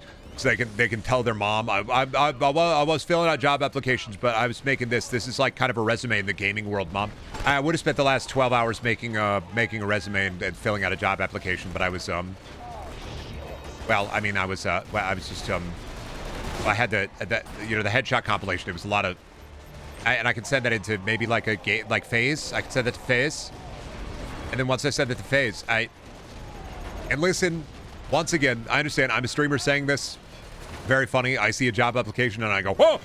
But I also don't have like the $1 billion, and I also edit all my own shit, and I also do all my own promo, and I am not just playing the video game and then enjoying life. I am sitting at my computer for hours on end, rendering footage and dying inside. On my hands and knees, praying that those people will stop playing BF6 after they get killed by a tank of you too many times? No. Pray for one thing and one thing only. I'm going to tell you, if you like the multiplayer game, if you want to get on your hands and knees and pray, you must pray for one thing. Pray that they don't listen to streamers. Pray to fucking God. The one thing you don't want to happen to your multiplayer game. Pray to fucking God that they do not listen to streamers. You get on bended knee and you pray to that sweet baby Jesus that they ignore streamers. The one fucking thing multiplayer games need to never do is listen to big streamers. Ever. Don't ever do it. I'm not saying don't listen to them. I'm saying don't listen to them. Just don't. Even if they have good ideas, don't listen to them. Just don't do it. Don't listen to your player base. Don't do it. Listen to your player base. If your player base is unhappy about something, look into fixing it. But don't listen to streamers. I am a streamer. Don't listen to me. Like, it's... Video games always get worse whenever the streamers have a dev's ear. And it's because the video game always errs on the side of balance for comp and competitive. And I despise that. And I think it's okay to listen for problems, but not for advice. Okay, muting your stream.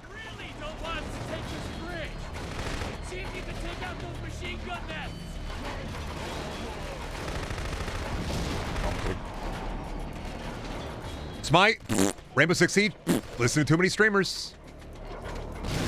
Made the game way too sweaty. Get to the cube, Brendan. I'm in the cube. Good job, buddy. Gotta break this boy out of the cube. And, you know, I think that I am a streamer like anybody who is a streamer. I'm a streamer, much like anybody in the chat, right? We're all streamers. We're all pissing, right? We're all pissing.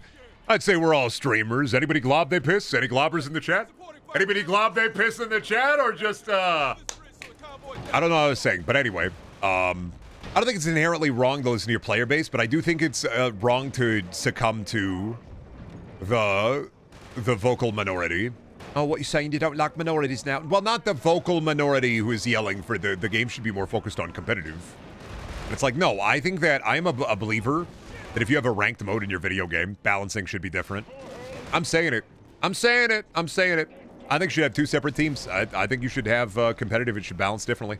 I'm saying it. Oh, yeah, I'm saying it. And I think that's just the best decision. That's the best way to go. Because if you lose your casual players, you will inevitably start losing your comp players. You don't want to lose the dads. You don't want to lose the dads. You don't want to lose the people who only have an hour of free time after work to fucking play the video game. And then they have to sit there and get their shit kicked in for a full hour because everything is comp now. Your casual base, it always happens, man. They try to make the hardcore base happy. The casual base becomes unhappy. And then they bleed the casual base, and because you're bleeding the casual base, you're bleeding the comp base too. A lot of people who play competitive video games also have friends who play it casually and want to play together, comp or casual, and you're going to bleed both. By listening to only the comp players and the loudest voices in the room, you're bleeding all of them. Not saying that you shouldn't listen to your players, I'm just saying don't take their advice to heart. I think it's good to have balancing, and I think that streamers can have good ideas. I'm a streamer. I haven't had a good idea yet, but when I do, I'll tell you.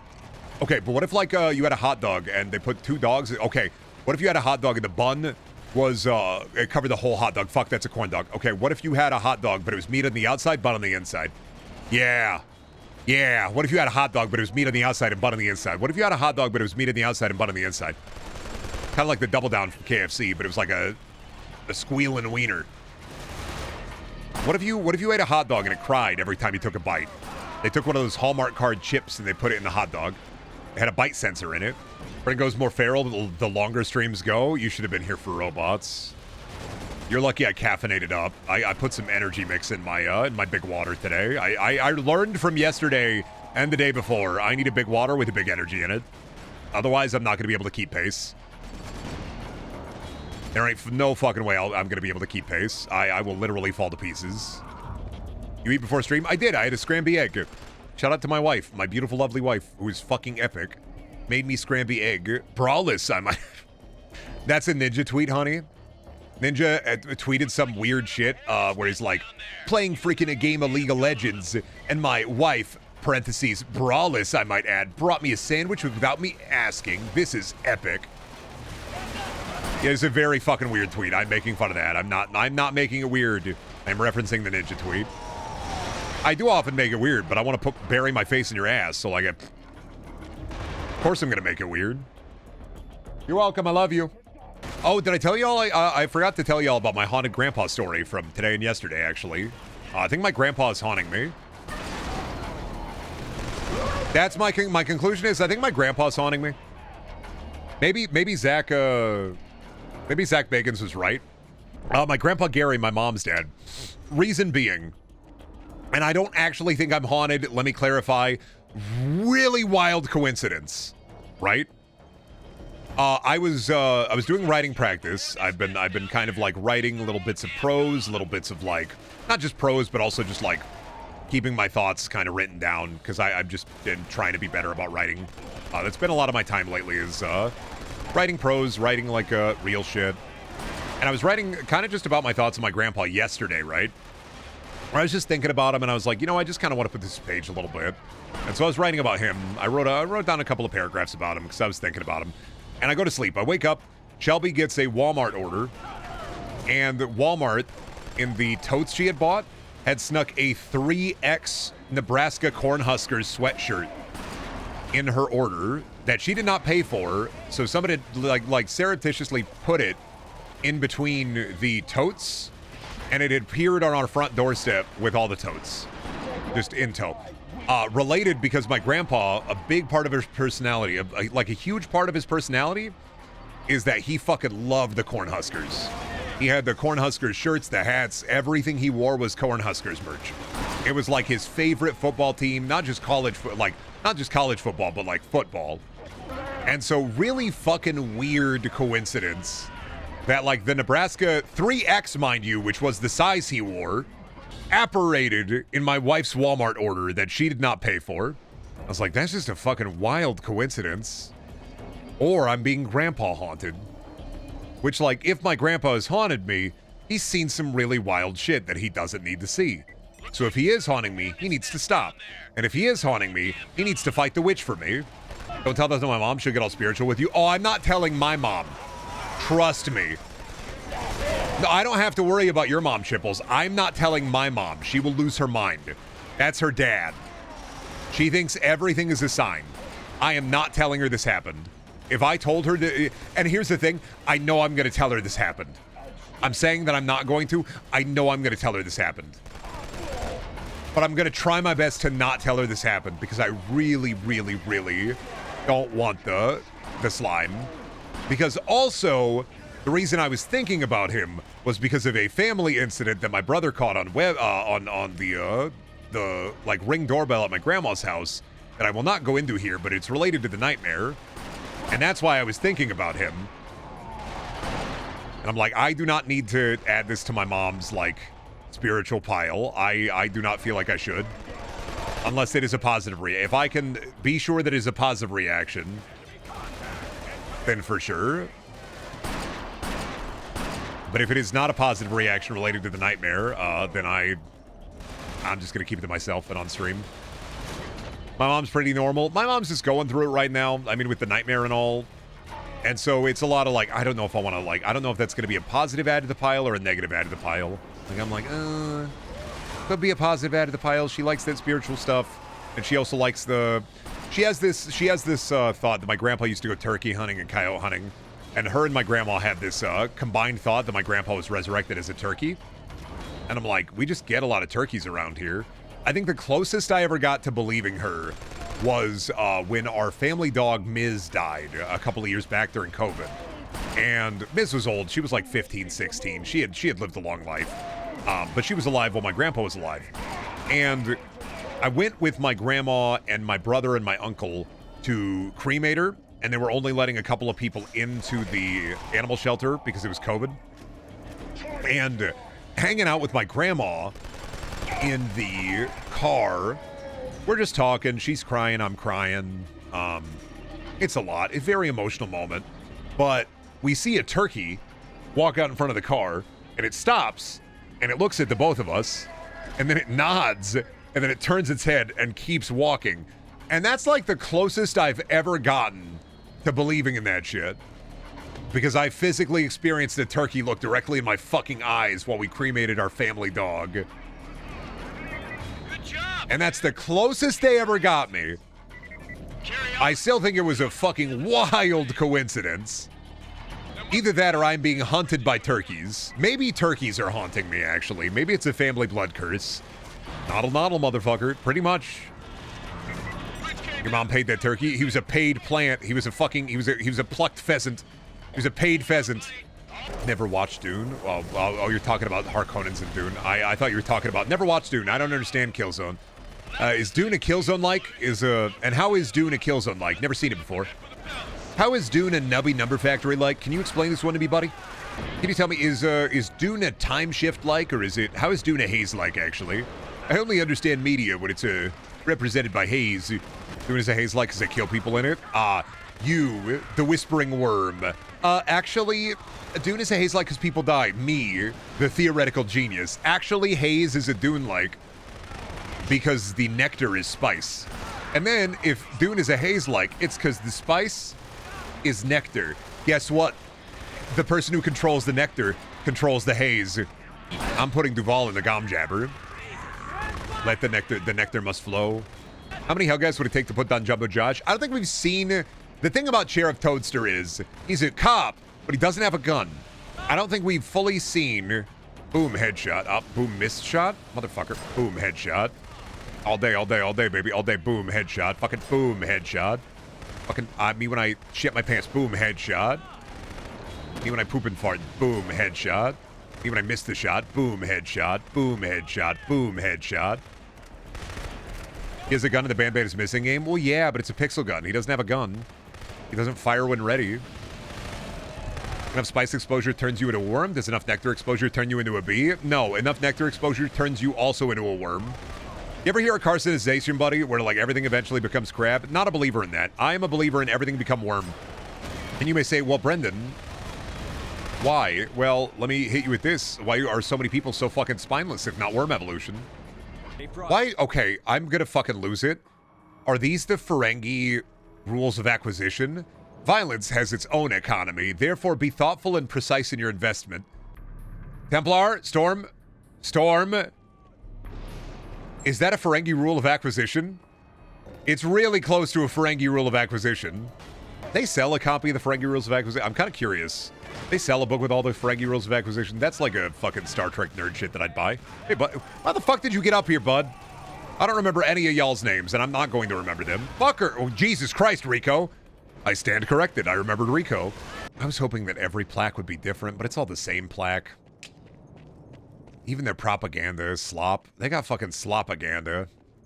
Oh, Narville's still alive. I thought he died. Guys, look! Narville's back! Millhouse holding a pog. It's Narville, and he's back! In pog form! Who? Narville. Famous ISA guy. You have to know his name. He's that important. He's Narville. He's Narville? Narville. Narville! Oh, look out for the Arc Tower, brother. They're not gonna look out for the Arc Tower. They're stupid. Narville. Oh no, I hope Narville, my favorite Killzone character, doesn't die. I hope he doesn't get like... It's crazy that they're this stupid. Oh no! Narville's about to get got. Oh no! All the ISA getting got. I hope they protected Narville. And my boy! Okay, Narville's safe. We're good. Thank goodness that Narville is safe. At least we have Narville. He doesn't know. Please tell me nothing bad happens to Narville. Unfortunately, Narville gets... Not the Narville divorce arc. Oh my god. This is... That's the main character from Killzone 1, by the way, wearing the dog shit trucker hat. That's Templar from Killzone 1. He looks like Scooter from Borderlands. Y'all about to deal with those goddamn Hellgas. Get her done. Y'all come on down to Hellgas Planet. Catch a ride with them.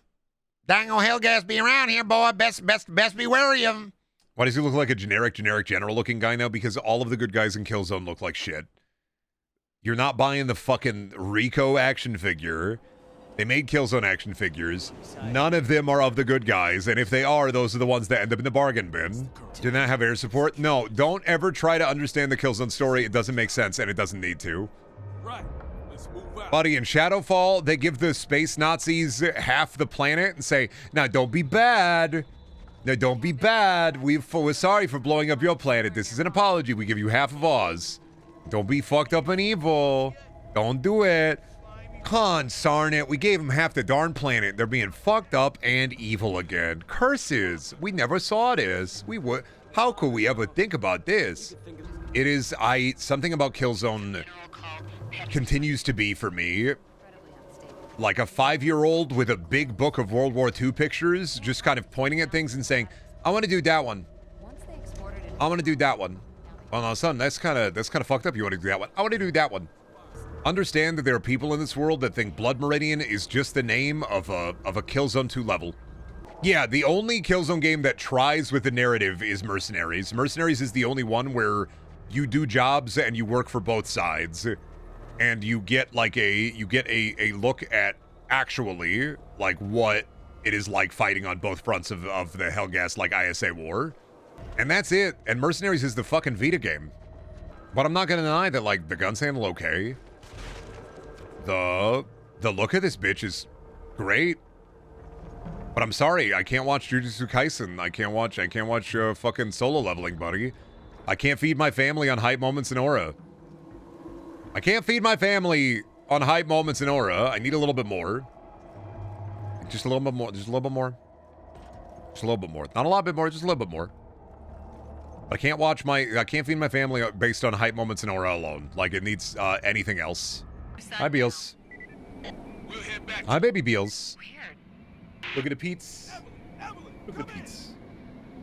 Oh, don't yell at me. Oh, hi. Say hi. Oh, yeah. You want to say hi? Yeah? You chirping?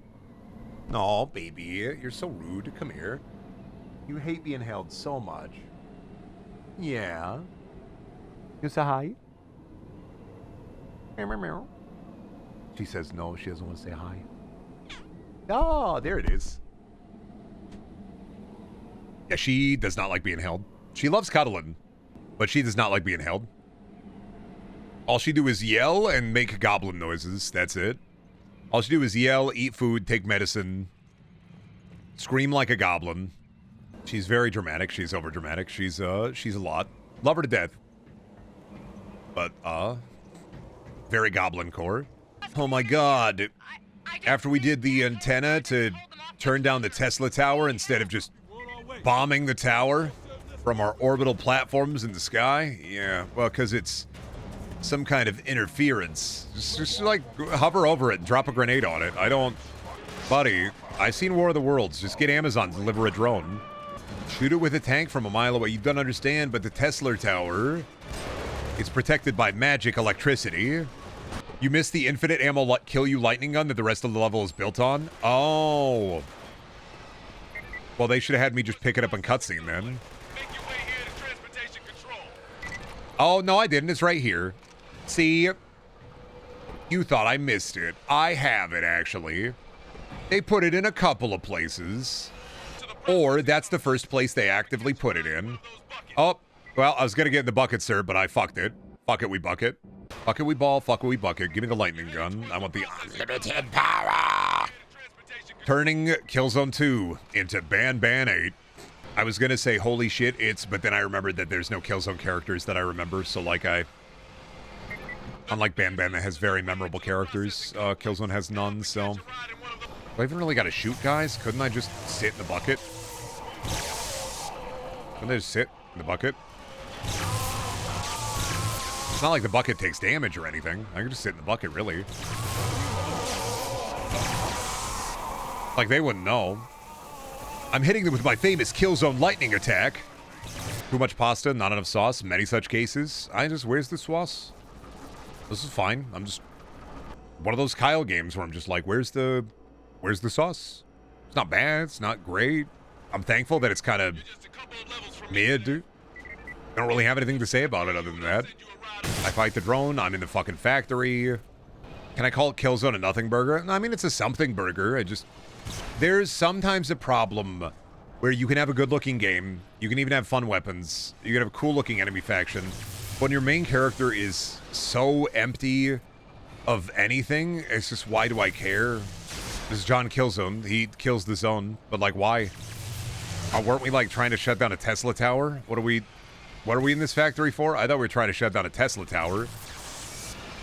But I guess we're going towards confrontation towards poo-poo fucker, but yeah, I'm like, all right.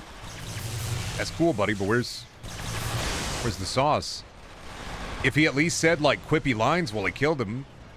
But Rico kind of does that. Shittily. If he said stuff like, you just got zoned. Welcome to the zone. The kill zone.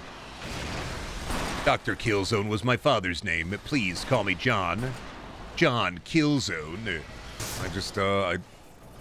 It's fine. That's the nicest thing I can say about Killzone 2 is fine. It's okay.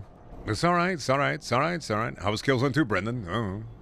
That's yeah, I see you're playing Killzone 3, Brendan. I wasn't able to catch the stream. How was Killzone 2? Well, what are your thoughts on it? Bug. Zap.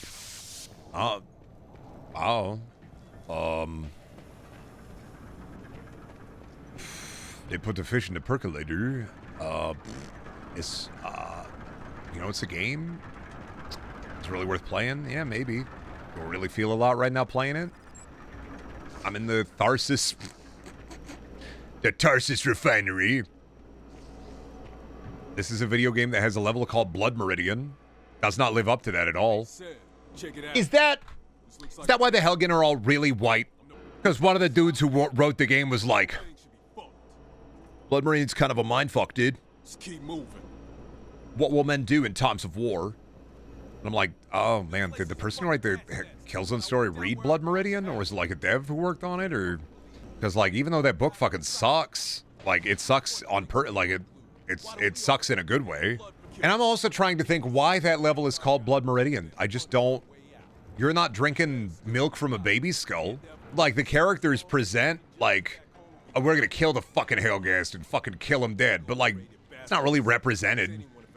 You're like the blue guy fighting the red guy. You don't see the horrors of war. A lot of, and it's not trying to tell a Spec Ops: The Line story with it. What kind of world is Blood Meridian? It's about American soldiers going to Mexico and killing people and committing evil, heinous acts. What kind of book is Blood Meridian? It's about the American West and the evil that men do. It's about the devil. It's a book about throwing puppies in the air and shooting them after buying them from a boy. It's about killing a baby and drinking milk out of its skull. It's a book that I wouldn't recommend to literally anybody, but I'm glad that I read it. But I would not recommend it. Anybody, okay, I'm gonna ask this. Since we've had years of gaming, is there nothing more boring than shooting drone enemies in video games? Are we all sick of like cyber drone enemies in video games? Like I know Half-Life 2 did it, but even in Half-Life 2, I like the Rippers a lot more than the stupid eye drones. Can we just stop doing mechanical drone enemies? I know they make sense, they just suck. The only time they were cool is the big orb in Destiny, which I was bringing up. Somebody's gonna say, well, Destiny, and I do think the big orb in Destiny is a lot of fun, because it's a big orb. And it do things, and you have to focus it. Well, it wasn't played out in 2000, well, no. Not 2007, 2009. It would definitely have been played out. How many drone strikes did we do it? Coincidence that Battlefield decided to do Evolution post 9/11. Why not pre 9/11? Interesting. Why did killing happen after Cain and Abel? Interesting, am I right? Kind of a thinker, realistically. Why did people kill people, brother kill brother, after Cain and Abel? Kind of weird, right, that it never happened before Cain and Abel. I'm very smart. What is that the fucking... No, dude, no. Is that a Hellgast whale? Oh, I need the ISA out of here. Oh, is that Radic whale? Me, your Vectin scum family. Oh, the curse. Oh, hey, so we talked about this. This is the curse of Guerrilla Games. Killzone, Halo 2 came out. Killzone 2, Demon Souls came out. Killzone 3, Dead Space 2, Gears 3, and Skyrim. Shadowfall into Grand Theft Auto fucking 5. Oh, is it revised? Did we revise it? Here's an update. Okay. It's actually worse? Oh, shit. Killzone released same month as Halo 2. Killzone 2 released pretty much same month, I think. At least same year. I know same month as Modern Warfare and Borderlands. Killzone 3, immediately destroyed. Shadowfall was always fucked, but Grand Theft Auto 5 came out. I know that Zelda came out, like, not even a month later, and Elden Ring came out, like, not even a month later. Guerrilla's never had a chance. Shadowfall got absolutely blasted. Oh, no, there was more. What is this? Radic after slipping in the new sun and shooting Templar and Evelyn and downloading the nuclear codes to nuke Pyrrhus? You... I get access to a nuclear weapon that'll detonate, killing all of your forces and destroying a chunk of the city and leaving your comrades to die. You get 3 shots to the chest. We're posting Radic memes. Didn't realize Killzone looks like the game you'd be playing, you'd see being played on a CBS show. Buddy, that's everything in Sloptember. That's part of the point of Sloptember. I love video games that look like they'd be played in the background of a fucking television show. Ever since I saw Demonic, Clyde Barker's Demonic in Grandma's Boy, and that game never released, I've been obsessed with playing peak mid. Killzone falls in this category. This is the shit you'd see Sheldon Cooper play in Big Bang Theory. This the shit that, like, your friend Kyle is really fucking into. He's like, oh, dude, this game's fucking righteous, brother. Like, you should play it, dude. It's just, it's... It's just, like, actually good. It's pig. I like how brown it is. I like how you can't see shit. I like how it plays like hot, wet ass. And, like, dude, the costumes on the enemies, so cool, dude. Anyway, we're gonna head down to Games Workshop, and we're gonna buy a Black Templar army, unrelated to me liking the Hellgast a lot. I just swear, I just really like their fit. It's not weird. I'm not weird about it. For someone not knowing Warhammer 40k did really clock Black Templars as being popular with those people. You will never know how much I know about any specific thing unless I give you the information. I will never tell you.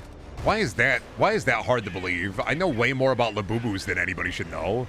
Did you know fake Labubus are called Lafufus? Did you know my first interaction with Mandy today was him sending me a Labubu image? Who the fuck is Garza? He was one of the guys in your guy squad. In the slop game, you always have a guy squad. Big guy, hacker guy, shooty guy, that's you.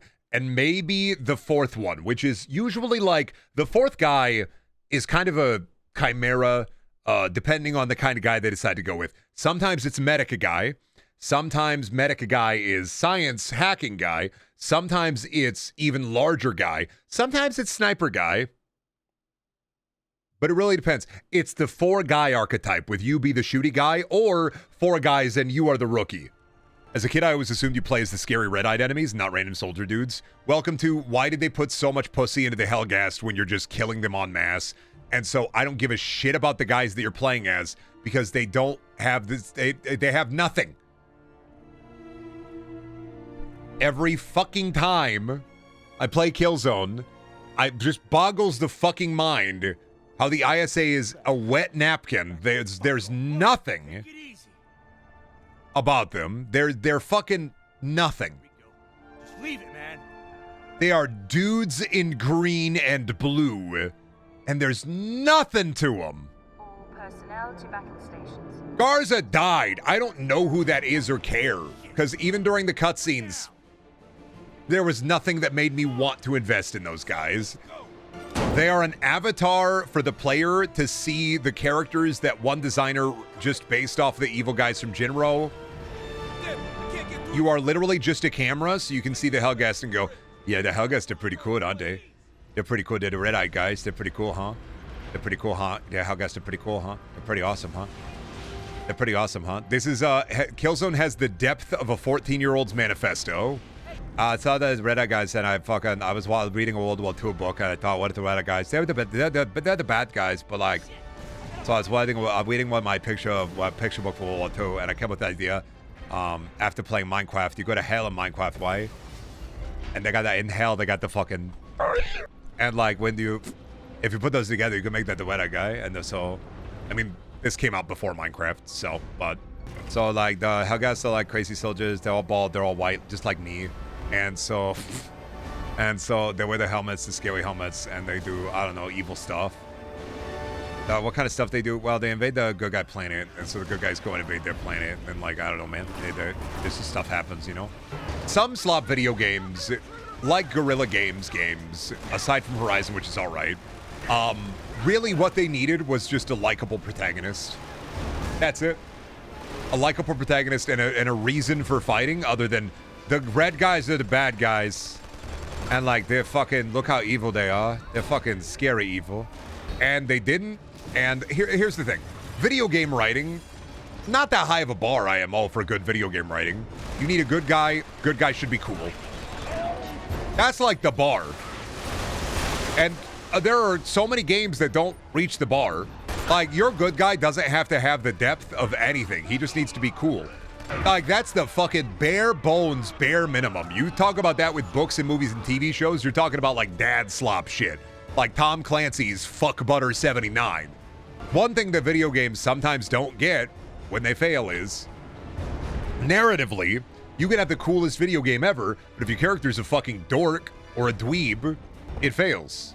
And we're talking about character and supporting cast. Gordon Freeman is the silent protagonist. You have the silent protagonist. I don't mind it because the world is so cool and the way that Gordon interacts directly with the world is so sick that like I put myself in the place of that character, right?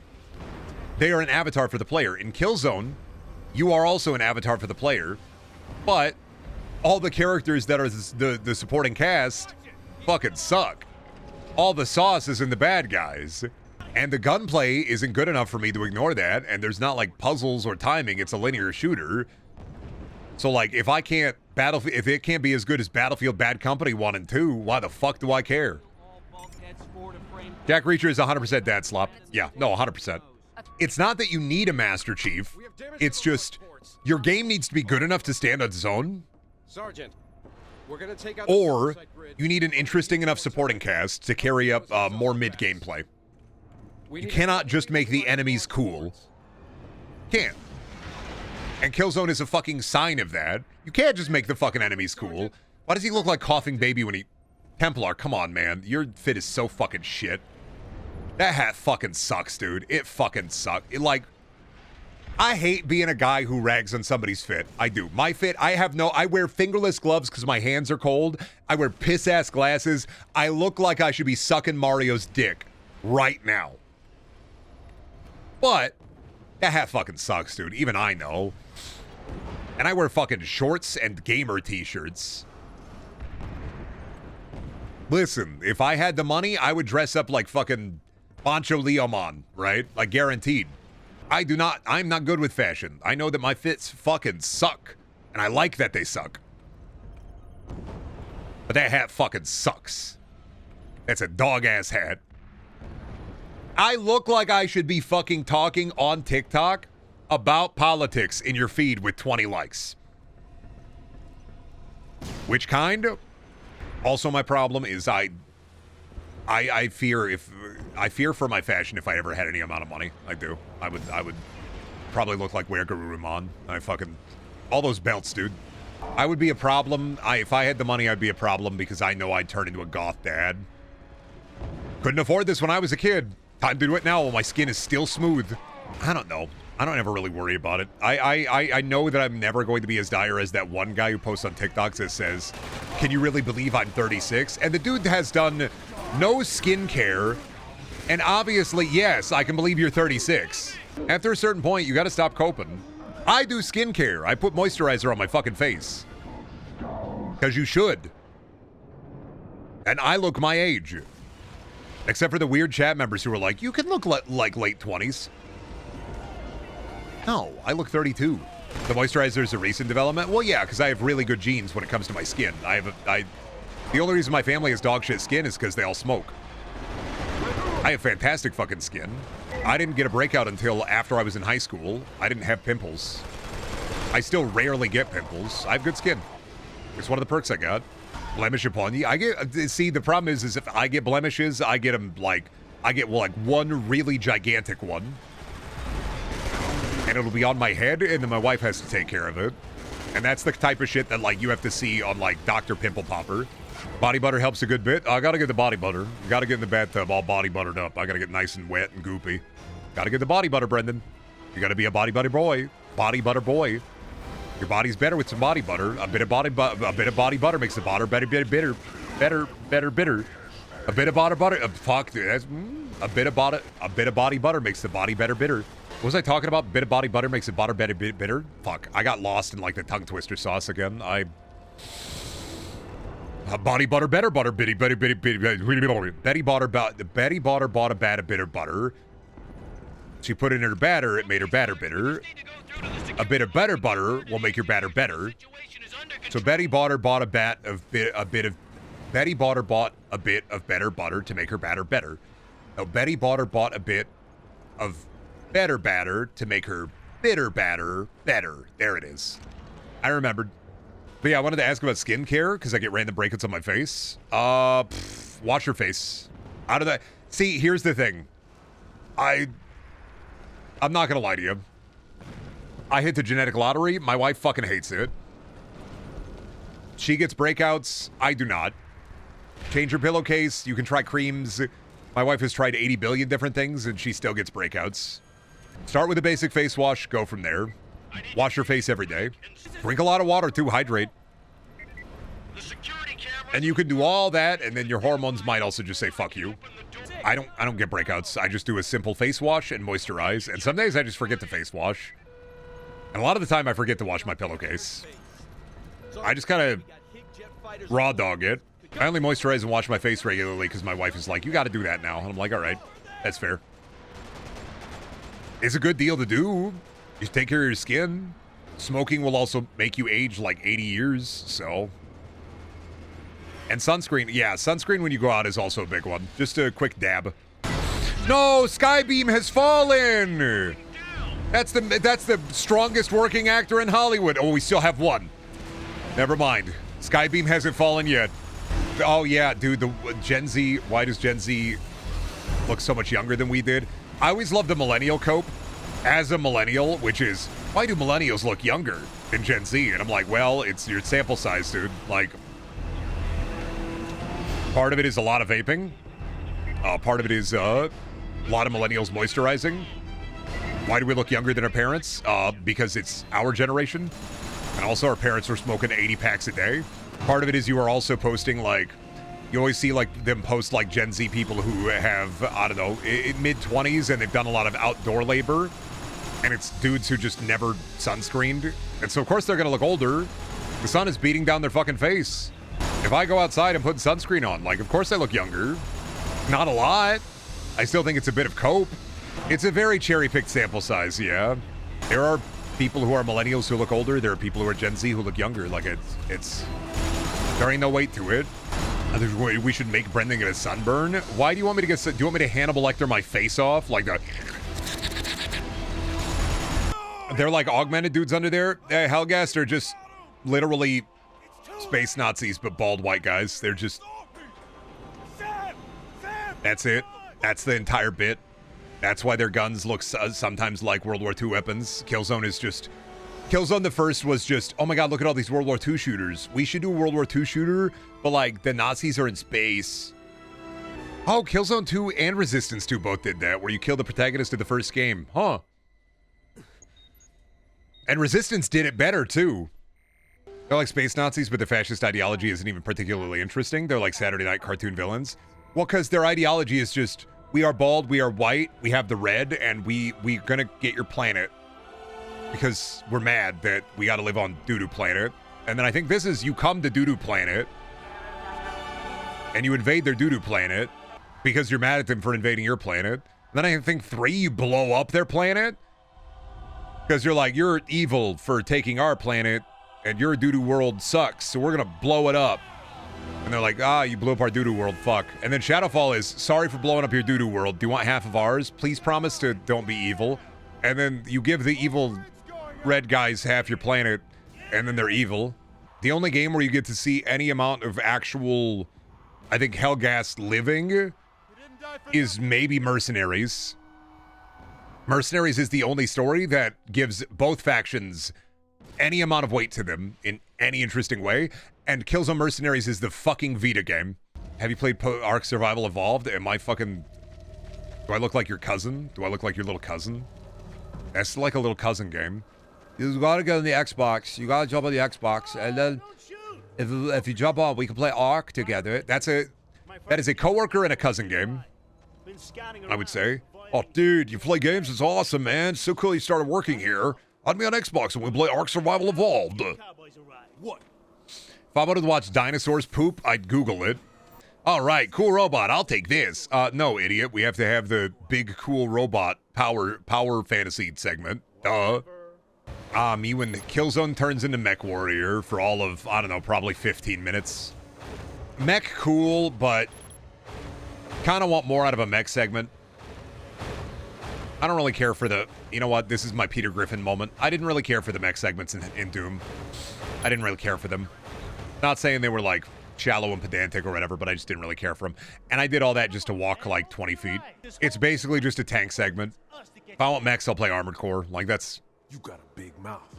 Or Titanfall. What is it with you? You got a big mouth. That guy looks like John Freeman, who is Gordon Freeman's brother, who was one day in office typing on a computer when suddenly got his email from his brother that said that aliens and monsters was attacking the place. So he went. It insists upon itself. Maybe from too many Call of Duty campaign set pieces, but like... Let's move.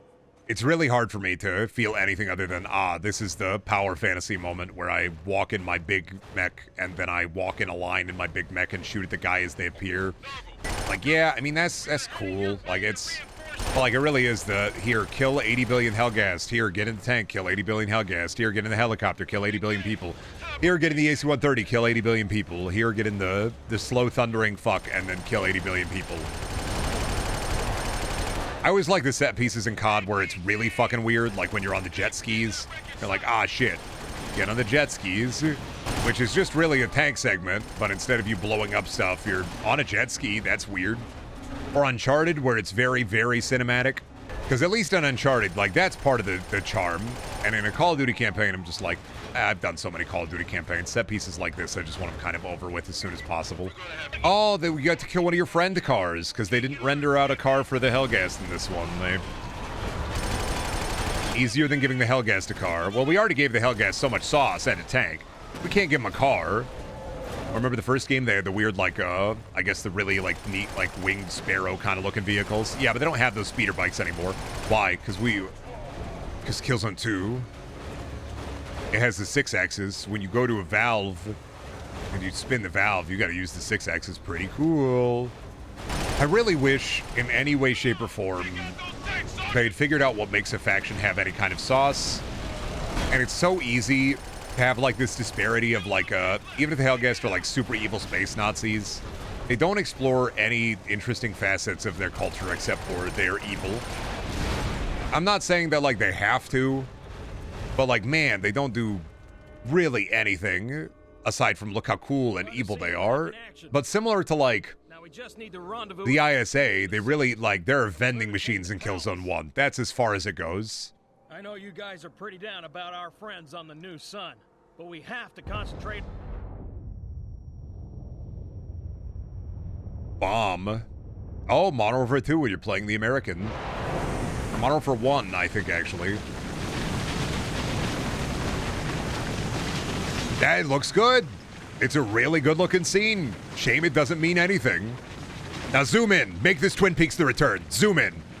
It's one of those things where I think when you're making anything, I think it's important to make everything feel larger than it is, and Killzone does a terrible job of that, which is you don't ever get to see anything beyond what they show you, and they never hint at more than what it is. An important part of making a world feel alive is you don't have to write out every system, you don't have to write out every bit, you don't have to explore every angle, but you should have enough to where the reader wants to know, or the viewer wants to see, or the gamer wants to game. And, like, I don't know what this is. Is the palace? Cool. Why did bomb? I guess we did that. It's where the only cool. They blew us up, or they blew us up. Cool. There's Narville again. Everybody's favorite Narville. Hey, chat, can I get some claps for Narville in the chat? We never see, like, any Helgen living their lives. We never see anything. And, like, I don't, maybe we don't have to. It doesn't have to be that specifically, but we never see anything beyond than what they show us, which is bang, bang, shooty hallway, look at the bomb. Just called in. We love Narville. Number one Narville guy right here. If I'm dead, then there are no Narville fans left. Because I was the only one. Like, we blow up a city, but the city is just... Are all the hell... Every single Hellgast is an evil guy in armor? We go into, like, an apartment, but, like, we never see a civilian. We just don't see anything. We see nothing. And even when we go into, like, apartments or, like, hallways or, like, slums, I guess, there's nothing there. There's, like, a couple of chairs and a burn barrel, and it's like, there's no sauce. It's a facade of sauce. It's fake sauce. It's imitation sauce. This is like wanting marinara with meat, and you get fucking ketchup. And it's like, well, the ketchup's really thick. It's like, well, cool that I got ketchup on my pasta, but I didn't want ketchup on my fucking pasta. Well, while the ketchup's really thick, it's kind of like pasta sauce. It's not the same. Oh my god, the FPS section where they have a big tank, and then you shoot the big tank. This is, games like these also make me appreciate so fucking much Wolfenstein: The New Order and Wolfenstein: The New Colossus. So fucking much. Even if New Colossus was a lot more Saturday cartoony, I appreciate the fuck out of it. Such a good job of, like, establishing set pieces in different ways to kind of explore, like, FPS stuff. Even the stealth segments sometimes were like, this is optional. If you get a gun, you can just start walking around fucking, like, getting guys. You don't gotta, like, worm your way around with the little steel pipes and, like, the old blood. You don't need your knife. You can just fucking pop them. But you better be good enough to do it, buddy. Balance full of weapons. Weapon wheel. The only indicative of the only indication of quality for me that I fully need is a fucking weapon wheel. Once again, I know Halo, but Halo is one of the only games I think that really handles the 2 weapons as good as it does. Because in Call of Duty, you know how they handle 2 weapons in Call of Duty, right? They just give you 8,000 bullets in campaign. They don't really handle the 2 weapon limit in Call of Duty well. They just give you 8,000 bullets.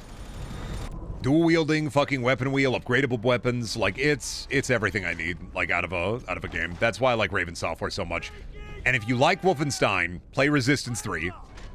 I'm not telling you that you should emulate it, because that would be bad if I was immediately like, you should emulate this video game to give it a chance to play it if you don't have a PS3. I'm not saying that you should do that. If you have a PS3, you should definitely play Resistance 3. And if you don't have a PS3, well, you should get a PS3 through some means. But I'm not directly saying that you should emulate a PS3 to play Resistance 3. That's not what I'm saying, and you shouldn't do that. Even if it's maybe one of the only ways to play it without getting a PS3, and the logical way to play it. But I'm not endorsing that or saying that. You wouldn't download a PS3, and don't steal a PS3. Because that'd be a bad thing for a streamer to say if I said, emulate a PS3 to play Resistance 3. Wouldn't say that. But if you get an opportunity to play it through some means, then play Resistance 3. Because if you like Wolfenstein, you like first-person shooters, it is wild that there is a 8 out of 10 to 9 out of 10 campaign just sitting there on the PlayStation 3. Nowhere else to play it. His dad is canon. What the fuck? Guys, I think we're getting really into the cursed part of the game. Did you see that motherfucker spin? Screwball. How the fuck did I do that? What kind of tech was that? How the fuck did I do that? I will never recreate that. Did I like fucking 1 second? Did I like one of them like shoot it? Oh, I didn't even realize I got... Hellgas aren't space Nazis. Why did they get the fucking German 1943 fucking grenade but in electric then, buddy? Why do their machine gun look like the MG43, buddy? Why do their fucking rocket launcher look like the Panzer Shrek, buddy? Come on. God, I hate it when people are like, well, the Hellgas aren't space Nazis. They're very misunderstood. Oh, you are just doing the sci-fi version of, actually, it wasn't all that bad. They're very obviously evil space Nazis. They just never show you a lot of the evil that they do. This is literally Assault on the Reichstag, but worse. Like, this is the mission, but worse. Hey, look, it's one of those. Hey, look, remember when I said we fight those guys again? God, I wonder if we'll do it, but there's 2 of them.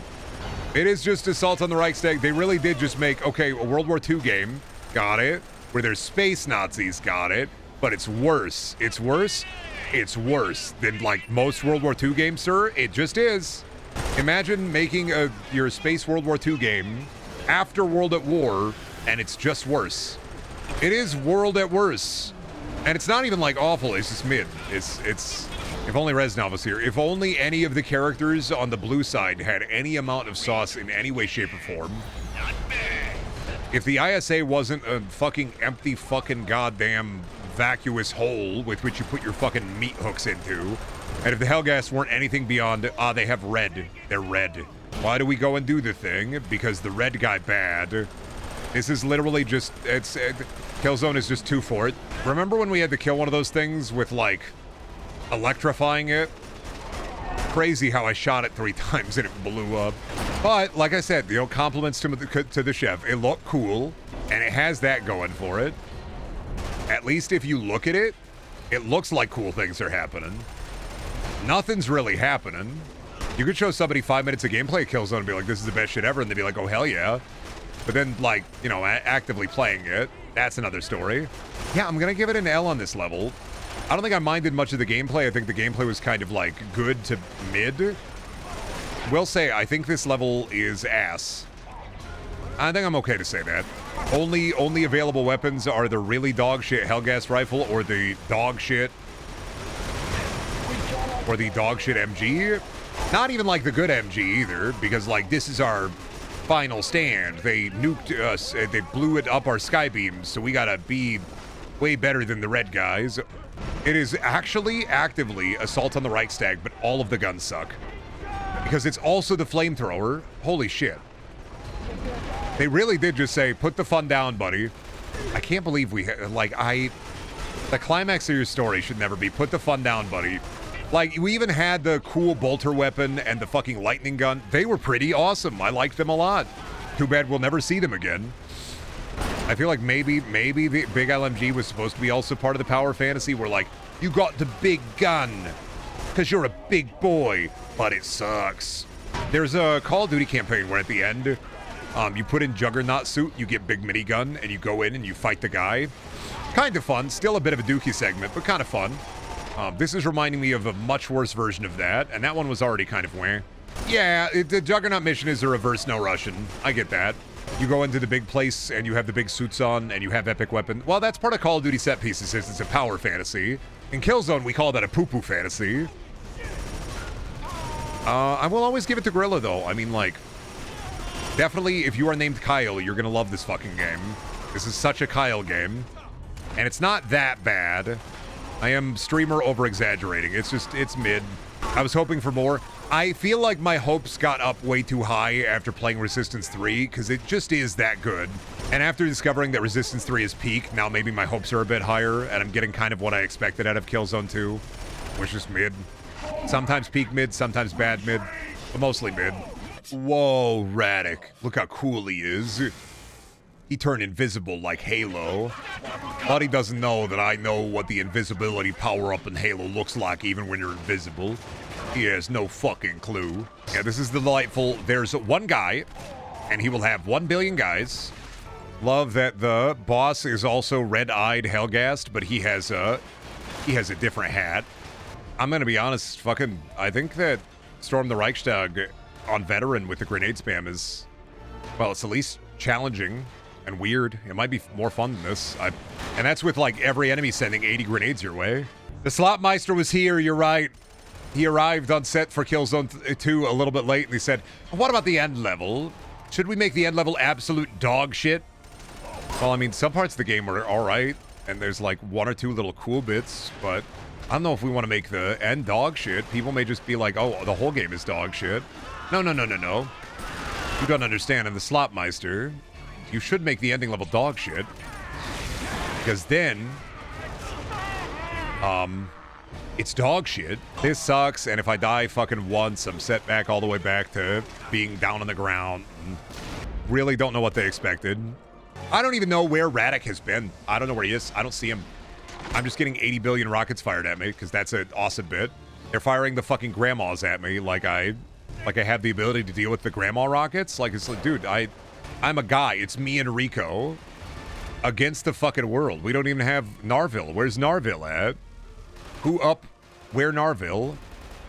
Who up whacking they Narville? Is that Radic? I can't tell. The fucking smoke.